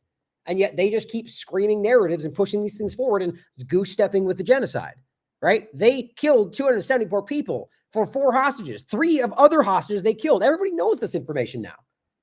And here's how he responds. Even though Netanyahu has already publicly stood up and said, we won't accept anything that ends the war, and the thing they're proposing ends the war. Here's what he says. First, let me be very clear. Israel has accepted the proposal. It's just, he actually said they've accepted the proposal. Not that they agree with it, that it's conducive, they accepted it. That hasn't happened yet. In fact, let me put it this way, actually. It's possible that it has happened, even though Israel's saying otherwise, something else to their own public. That's also possible. But based on last time, we already see how this goes. I think there's 2 things happening. One, both Israel and the U.S. are trying to manipulate the situation to get their own benefit out of it and hope the Hamas says no. But there's also the idea that I think overall, they just want this to be as confusing as possible so that people just go, whatever, I'm going to listen to what the news says and not even look at the dynamic. That's part of it too, I think. they were critical in putting it forward. So the only party, no, that is what the official position of the Israeli government. Nope. The prime minister. That's not what they're saying to their own public. So the only party that has not accepted, the only party that's not said yes, is Hamas. That's exactly what they said last time. That Hamas accepted, and then they said no. I just don't know why. I mean, if I were in their position, no matter how compromised I was, or sexual blackmail, or whatever, or bribery, or whatever's convincing them this makes sense. Maybe they're just Zionists. I don't know. Wouldn't you try something else? Wouldn't you just shuffle the plan up a little bit? Why would you go back to doing the same thing that we're all seeing? I don't understand it. Even from my position where I know what I don't understand. Are they just that stupid? Are they just that lacking of ideas? It's wild to me. He's not saying that right now. He's telling you he's accepted it. Now watch what happens when this goes. I mean, it's just like last time. That's who everyone's waiting on. That's who the Palestinians in Gaza are waiting on. It's who the Israelis are waiting on. It's who the hostages and the hostage families are waiting on. It's who the entire region and the entire world is waiting on. And so we'll see. Does Hamas want to end this conflict, end this war that it started? Well, they offered that 11 times, so maybe. Or not. We'll find out. But it's clear that virtually the entire world has come together in support of the proposal. Nope. And the only open question is, will Hamas say yes? I just think that's so crazy. Like this is, I mean, there are going to be so many things written about this over the years. This is just such an interesting exercise.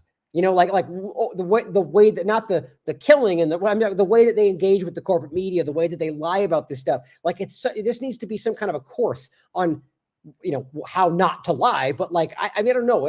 I need to flesh out why. Why are they being this, like, we know they're not all this bad at this. What is it that's making them continue to double down on things that are that transparent?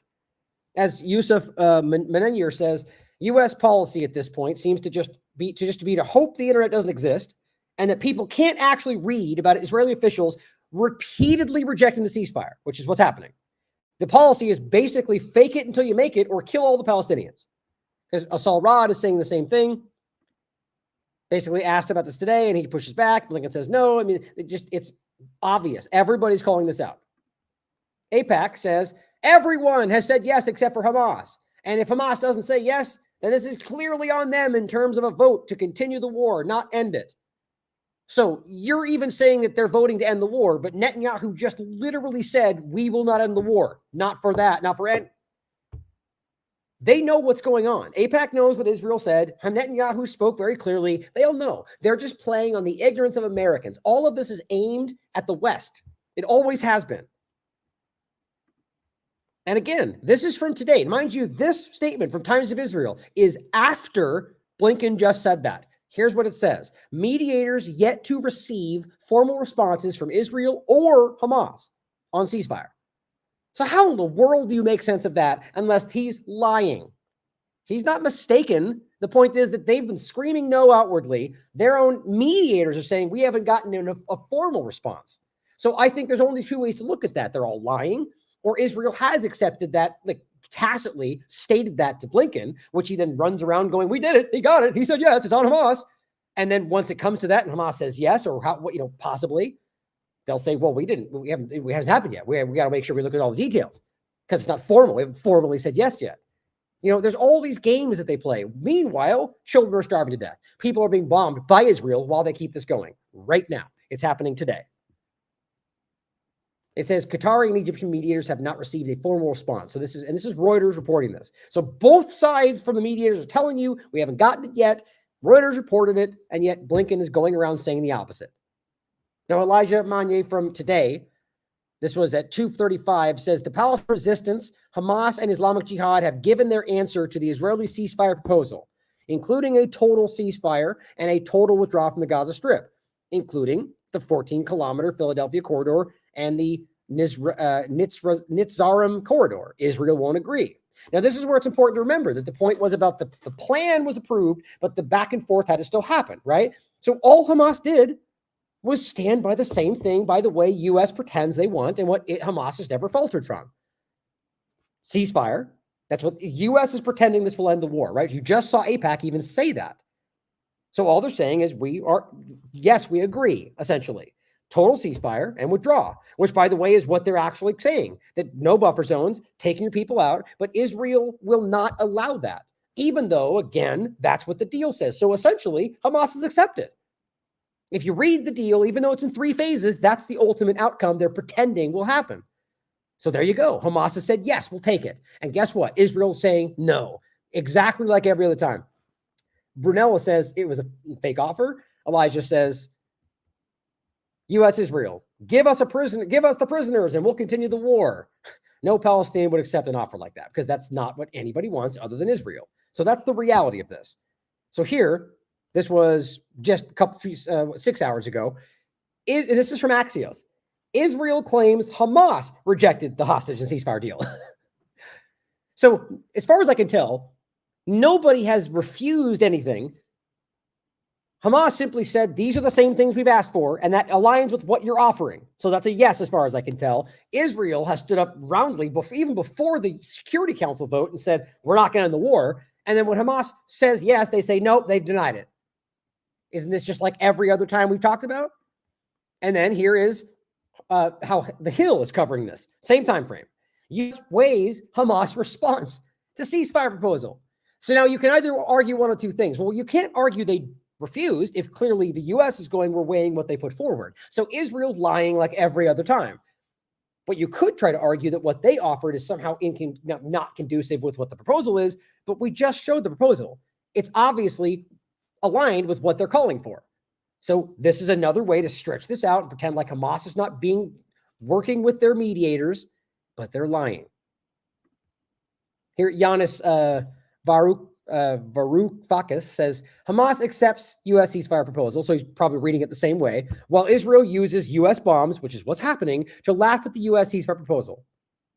Because right now they're bombing all over the place. Netanyahu either knows that Biden will roll over and doesn't care, or doesn't care, safe in the knowledge that the collective West will let him commit any war crime. And he cites the Al Jazeera article that says, UN votes for Gaza ceasefire, but can it be implemented? And what it says here, again, Hamas and Palestinian Islamic Jihad say in a joint statement they have submitted their response to the UN-backed ceasefire proposal. So that's clear. That's the opposite of a no, right? Israel has said no from the beginning, and they're still saying no now. They're just trying to make it seem as if what they did broke it all, but it's not. See, this is not that complicated. They're trying to make it seem impossibly complicated so people don't look at it. But if you read down here, by the way, and some of these updates, you'll see that they're bombing like crazy. Bombing areas in all, it's updated a lot since then, but there's been bombing across all sorts of areas. Lebanon, Gaza, that's what they do. Now here is Ambassador Linda Thomas Greenfield from today. Remember she was saying on the 10th that Israel's already accepted this. She says the resolution the UN Security Council adopted yesterday makes clear that the world agrees Hamas should accept the ceasefire deal on the table, which is not even actually what the concept was. There wasn't a single plan. The plan resolution was agreed to, and they had to go back and forth, which is what Israel says every time. That she just wants you to think Hamas bad guy. It says Israel accepted the deal. She says that again. It's not what's happening. If Hamas does not, it will bear the full responsibility of the war. Oh, isn't that lazy? So if they say no, then everything from now that happens is their fault. It's like, oh my God, these are not real people, right? These are children.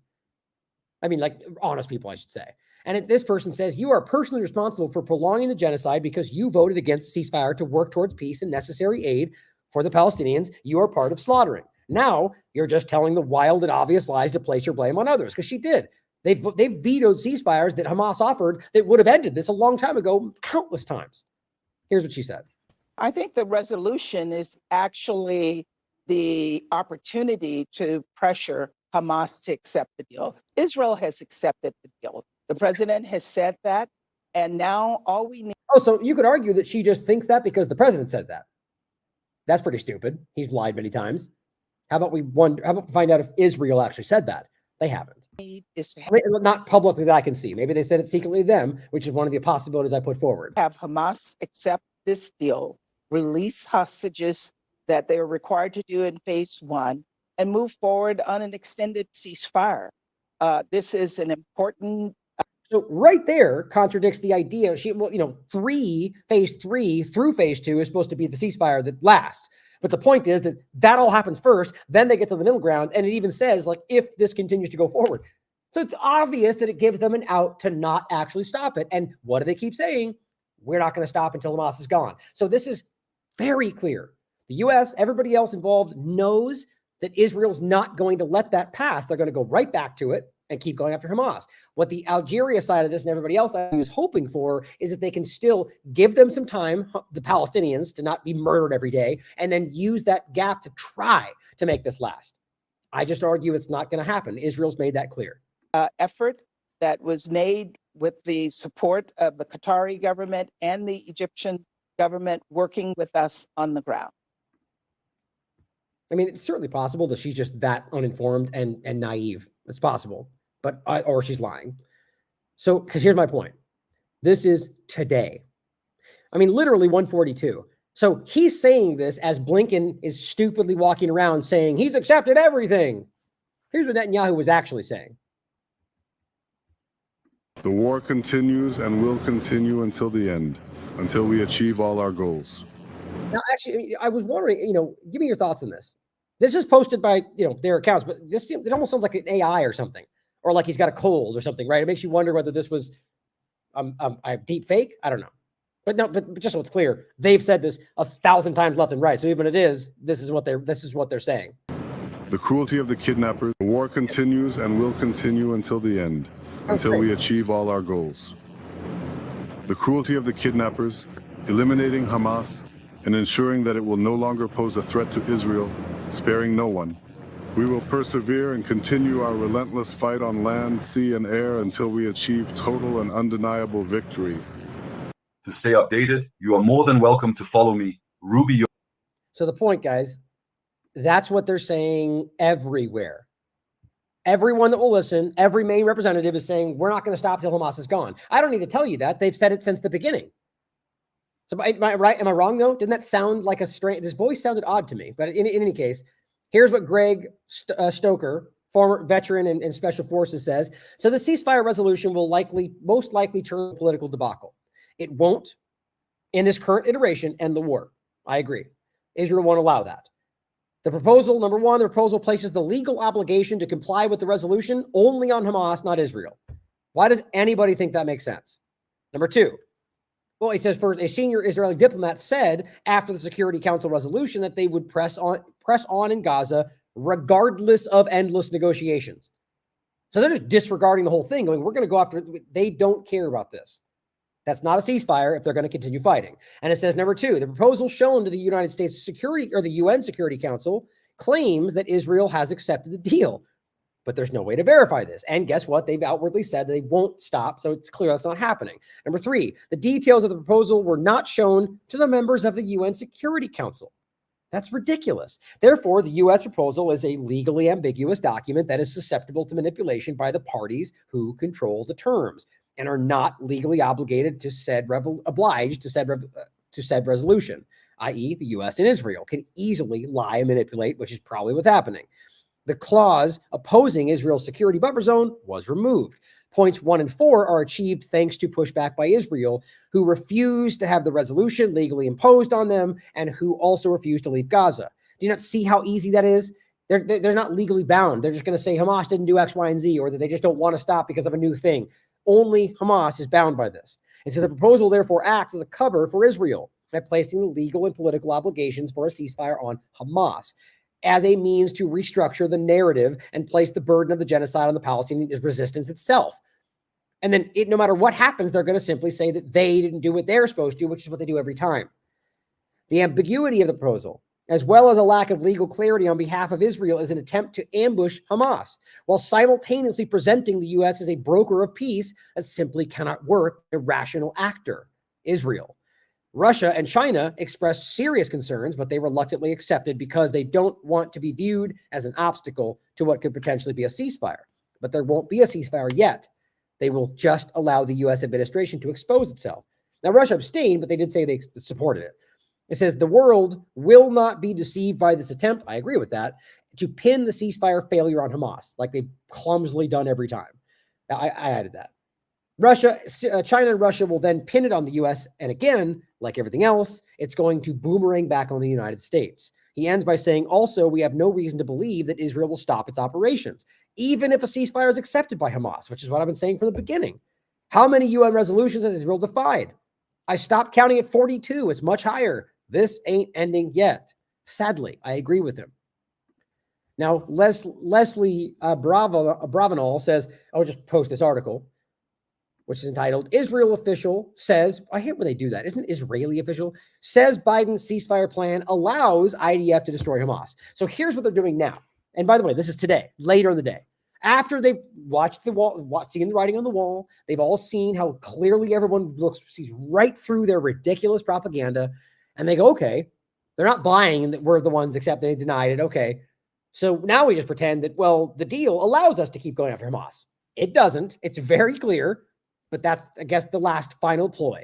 It says, quote, Israel will not end the war before achieving all its objectives, which is what we keep telling you. That's what they keep saying. Destroying Hamas is one of those. I don't believe they want to go after these hostages. I don't believe it. They keep killing them more than they're saving them. In fact, they've killed far more than they've actually rescued. That's a fact. I believe the number put by some is over 70.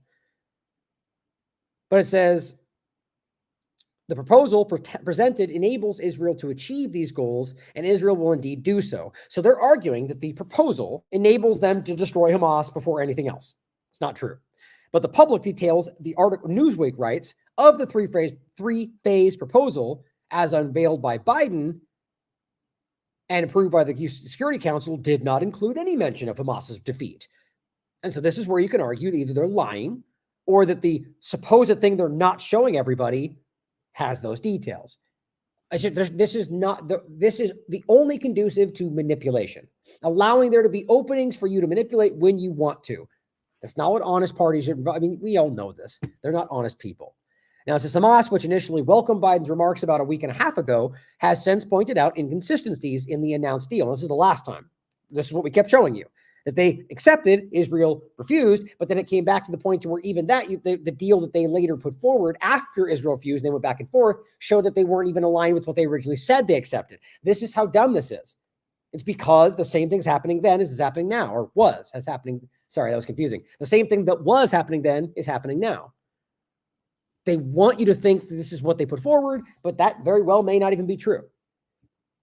But it says, in a 6-point explanatory note shared last week with Newsweek, the group described confusion and controversy over the true contents of the agreement, right? So they accepted something, but it didn't turn out to be what Israel said was on the table.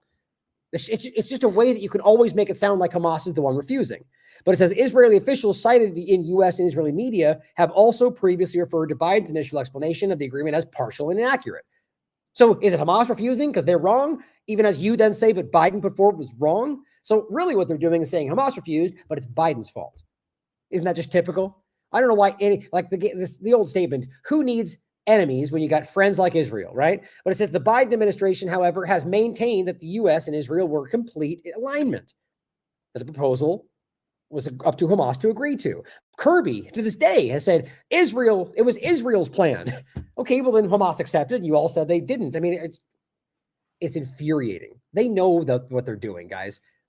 Finally, it says, instead of the UN-approved text outlined an immediate, full, and complete ceasefire with the release of hostages, including women and elderly and the wounded, the return of the remains of some hostages who have been killed, and the exchange of Palestinian prisoners, as well as the withdrawal of the IDF from populated areas in Gaza. See, the whole populated part could be another way they manipulate that. Well, all of northern Gaza is completely destroyed, not populated, so we can keep it there. See how that works? But it said, because it should be all of Gaza. That's what that's supposed to mean. They're just they guarantee that's how it's going to be worked if they accept that. It says the return of displaced Palestinians and the surge of humanitarian aid, all in the first phase, according to the UN. But that's not what Israel will accept. None of that. They keep telling, we can't let aid go into Hamas. We have to destroy Hamas first. It's what they keep saying. The second phase would entail a permanent ceasefire in exchange for the release of all other hostages and a full withdrawal of Israeli forces from Gaza. But that's not accurate. The second phase was the extension of the first part, but that then led to the third, which would be the final and full lasting ceasefire only if they met those obligations, which Israel, I guarantee, will say they didn't or make sure they don't. But then it says phase 3 would involve a major multi-year reconstruction plan. At the end of the day, all of this is about making it what they want at the expense of Palestine. It's very clear. And even on top of it all, as we just saw, they're clearly acting like it's only Hamas stopping this. Now, just for the point that's important to include, as they keep pretending, the UN or anybody else, like, why don't you call for them to release the hostages? Michael Dunn Rappaport will say, but guess what? They have a million times, and here he is doing it again today.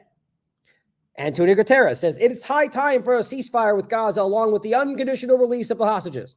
Okay, so next time you hear them bleat about how they won't just call for they do it all the time. Which I don't know why they would just unconditionally release the leverage they have. Not to say that it should or shouldn't happen is what's right or wrong. They just wouldn't do it. It doesn't make sense. Now, I think in the interest of time, let me see where we are.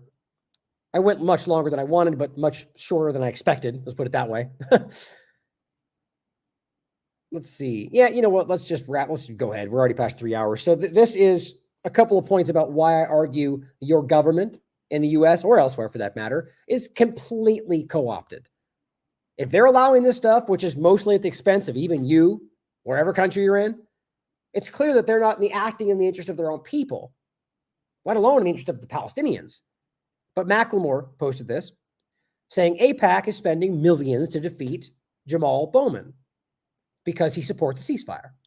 Does that sound like democracy to you? This is an important clip. Let's talk about AIPAC, the American. To serve by any means, AIPAC, Kufi, and all the companies. When they're doing the wrong thing, you have to tell them they're doing the wrong thing and hold them accountable. I don't want my taxpayer money going to commit genocide. AIPAC, I mean, this is historic, the amount of money they're expected to spend in this election cycle. This is a right-wing organization. This is an extreme organization. This is a racist organization. And they're the ones trying to come in and buy this seat. As for reaction, Bowman minces no words. Hell no, man. I'm here working for the people of this district.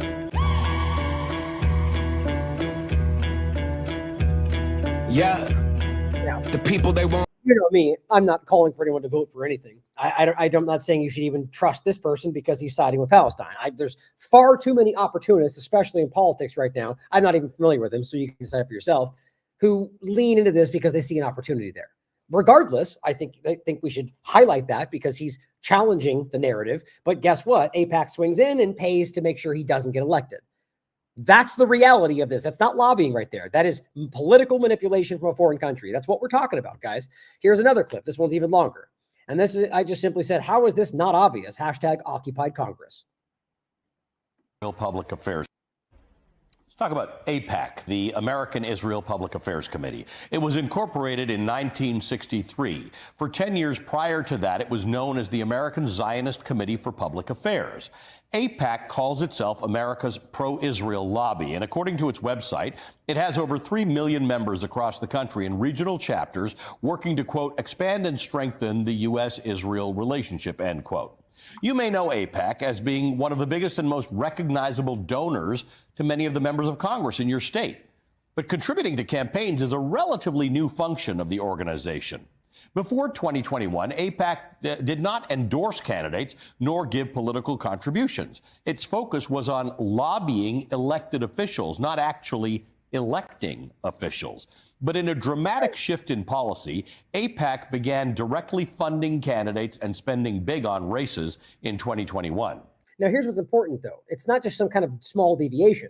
We're supposed to believe that lobbying is not about direct influence over the outcome of the policy in politics. We're supposed to pretend that it's about funding the candidates because you believe in their candidacy, and then you hope that that influences them to do what's in your interest as the lobbying group. And then the next time around, if you don't like what they ended up doing, you just don't fund them again. They're, as I keep saying, they are in real time, whether it's in an election or outside of an election season, funding the outcome. They're using money to bribe and force and push and create change in the moment based on what Israel wants. That's why you now have even MSNBC and others highlighting this problematic overlap.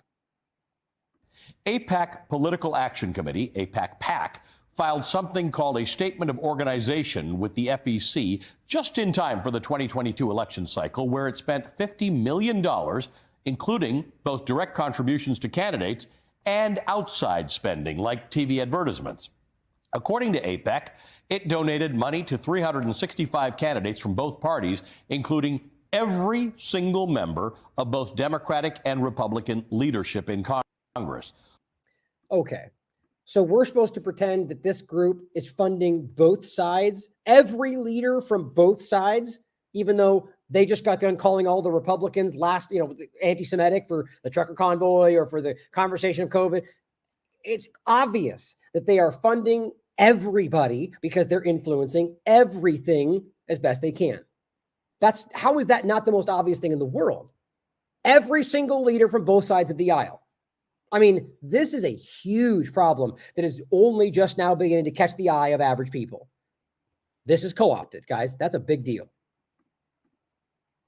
109 Republicans who voted against the certification of the 2020 presidential election in America received campaign contributions from AIPAC. All in all, AIPAC gave money to 342 members of the 118th Congress. The 2022 elections were the most expensive midterms in American history, with a total cost of $8.9 billion spent.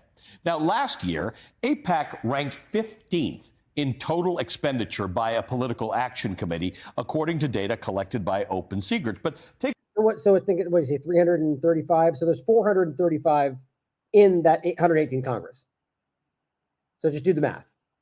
Take a look at the other funders that AIPAC is competing against for that title. Act Blue and Win Red. They are Democratic and Republican Party machines. Save America is Donald Trump's money-raising operation. The Conservative Club for Growth, Emily's List, focuses on electing Democratic women to office. That's almost 80% of Congress. I just did it on the quick calculator. I mean, just think about how wild that is. Almost 80% of Congress. All the leadership, almost 80% of Congress has been funded by AIPAC. That's just not how that's supposed to work, guys. And people get called racist for even pointing at this. And that's why it's been so hard to call out. All of the PACs on this list are massively domestic-focused ideological machines. AIPAC is the only organization in the top 20 whose interests are focused entirely on America's relationship to a foreign government. Now, let's take a look at who benefits from AIPAC's largesse. Here are the top 20 recipients in Congress, the House and the Senate. I mean, can you even believe this is being done on MSNBC?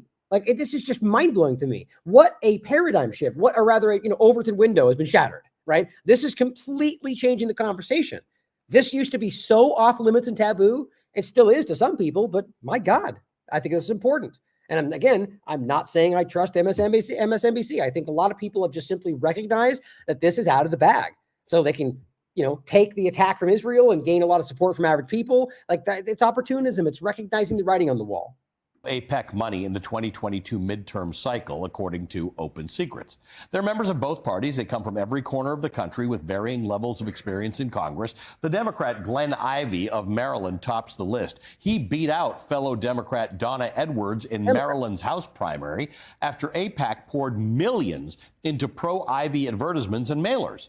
Edwards was running for a second stint in Congress after serving during the Obama administration, where she voted present, not even a no, on a number of pro-Israel resolutions. So the money poured in against her. Not even an endorsement from Nancy Pelosi could save her. Wow. Michigan Democrat Haley Stevens unseated Democratic Representative Andy Levin. Here's what Levin had to say about that. I'm really Jewish, but AIPAC can't stand the idea that I am the clearest, strongest Jewish voice in Congress, standing for a simple proposition that there's no way to have a secure democratic homeland for the Jewish people unless we achieve the political and human rights of the Palestinian people. How important is this? See, this is exactly what I'm talking about. It's not about whether you're Jewish. It's about Zionism and the control of the Jewish conversation because of Zionism. This is a prominent Jew in the conversation who is saying they just don't like that I disagree with their policy. So they go after him, they attack him, they smear him, and they try to get him out of office. AIPAC spent $4 million against Levin. He lost by 20 points. There you go. And it worked. That's complete and immediate infiltration of our political process. And yet let's all say Donald Trump stole this, Russia engraved that. I mean, they can't stop pointing at anything else other than the real culprit. That's why a lot of people during Russiagate and other things were saying it's actually Israelgate, because they saw it and they got called racist for it. It's not about Judaism. It's not about anything other than Zionism and a foreign country manipulating your country. Michigan Congresswoman Rashida Tlaib, the only Palestinian American in Congress, was censured by the House in early November over what some lawmakers called her rhetoric around the Israeli-Hamas war. 22 Democrats joined Republicans in that censure vote. Hey, bipartisan support for Israel or war, which is the only two things that seems to happen around. 18 of those Democrats received campaign funds from AIPAC in 2022, totaling more than $1.1 million. By the way, for these 6 of them, AIPAC was their top contributor. A growing list of progressive lawmakers who are vocal in their criticism of the government of Israel and its policies and their support for Palestinian self-determination have inspired AIPAC to spend even more. As progressive lawmakers began calling for an immediate ceasefire in Gaza, Slate reported that insiders expect AIPAC's 2024 spending to hit $100 million. In fact, United Democracy Project, which is a pro-Israel super PAC affiliated with AIPAC, is already spending money on attack ads against Democratic Representatives Jamal Bowman of New York and Summer Lee of Pennsylvania. Now, just to click the squad and all these people, or these people right here, just because we're highlighting what Zionism is doing does not then mean the other side of that conversation are the good guys. Let's not be that binary and simple about this. They're all, in my opinion, compromised in other ways, but they're probably being funded by Big Pharma. Are they? I mean, I'm a pessimist when it comes to politics. I think history has proven that's the most accurate way to stand in this conversation. I just want to make that clear, because a lot of the two-party politics still overlap this in people's minds. People come in and go, oh, you're going to support the Democrat? Didn't say that. I'm not supporting any of them. It's just simply highlighting what Israel is doing. Anybody screaming about how Russia is influencing our country or China should care about this too. We should care about all of them is the point. But we need to highlight how insidious this is. Lee has already got a primary challenger, as do Cori Bush and Ilhan Omar. Pro-Israel donors have already signaled that they're eager to primary Rashida Tlaib and Alexandria Ocasio-Cortez. Congresswoman Lee already overcame AIPAC's financial influence against her once. She tweeted criticisms of Israel's treatment of Palestinians in 2021, but as a candidate, she affirmed Israel's right to exist. Right. But that's not good enough. AIPAC spent nearly $3 million in the primary alone to defeat Lee. That's the point we always make, right? Appeasement doesn't work. You step a toe out of line that you were the worst anti-Semitic person in the world, even though you go out of your way to try to make that, it doesn't matter. One thing. And they almost did. She beat Stephen Irwin, who is third on the list of money given to candidates by AIPAC in 2022 by less than 1,000 votes. Crazy. Now I'll include this, by the way, just if you want to peruse this, what the Foreign Agents Registration Act is. Oh, that's interesting. I just think it's funny that I call it the FARA Act when it's technically FARA, which it includes Act. But the Foreign Agents Registration Act was enacted in 1938, requires certain agents of foreign principals who are engaged in political activities or other activities specified under the statute to make periodic public disclosures of their relationship with the foreign principal, as well as activities, receipts, disbursements in support of these activities. If that doesn't apply to AIPAC, I don't know what this applies to. It's exactly what we're talking about. They hide behind the lobbying game.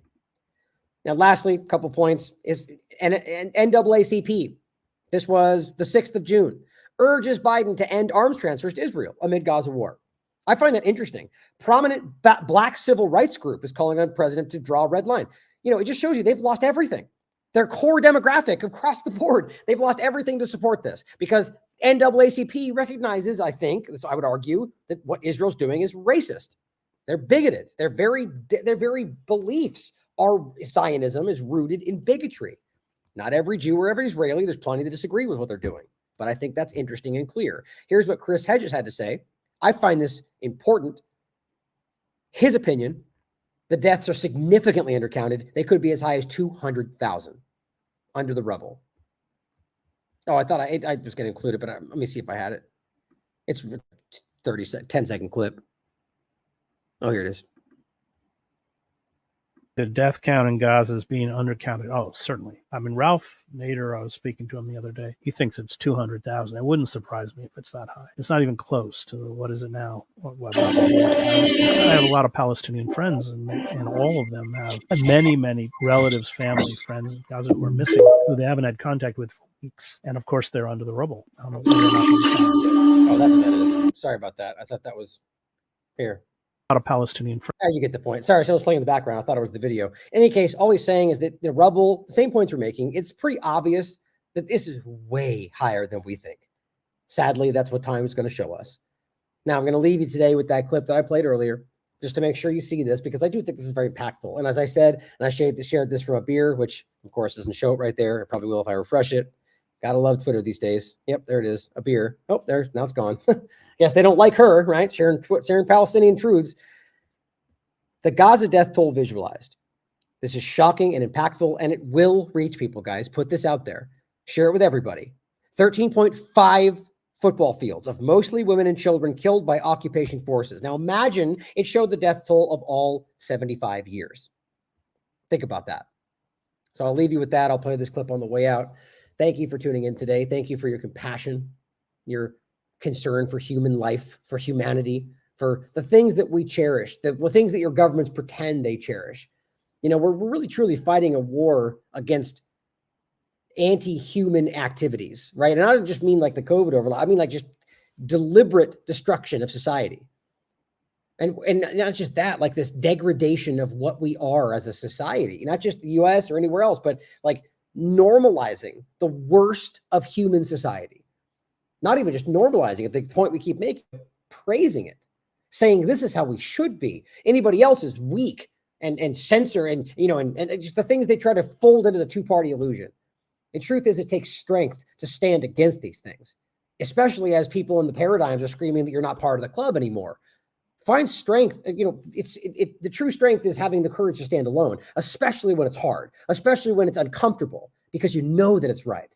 So stand with what's right. You know it in your heart that this is the wrong thing. What they're doing is wrong. It's the more obviously wrong than anything I've ever covered in my life. And I know you see it too, whether or not you want to admit it out loud. It's time to stand up for what's right. And this clip will end with, I just don't know how anybody can stand with this. So thank you for being here. Thank you for your support. I love you all. As always, question everything. Come to your own conclusions. Stay vigilant.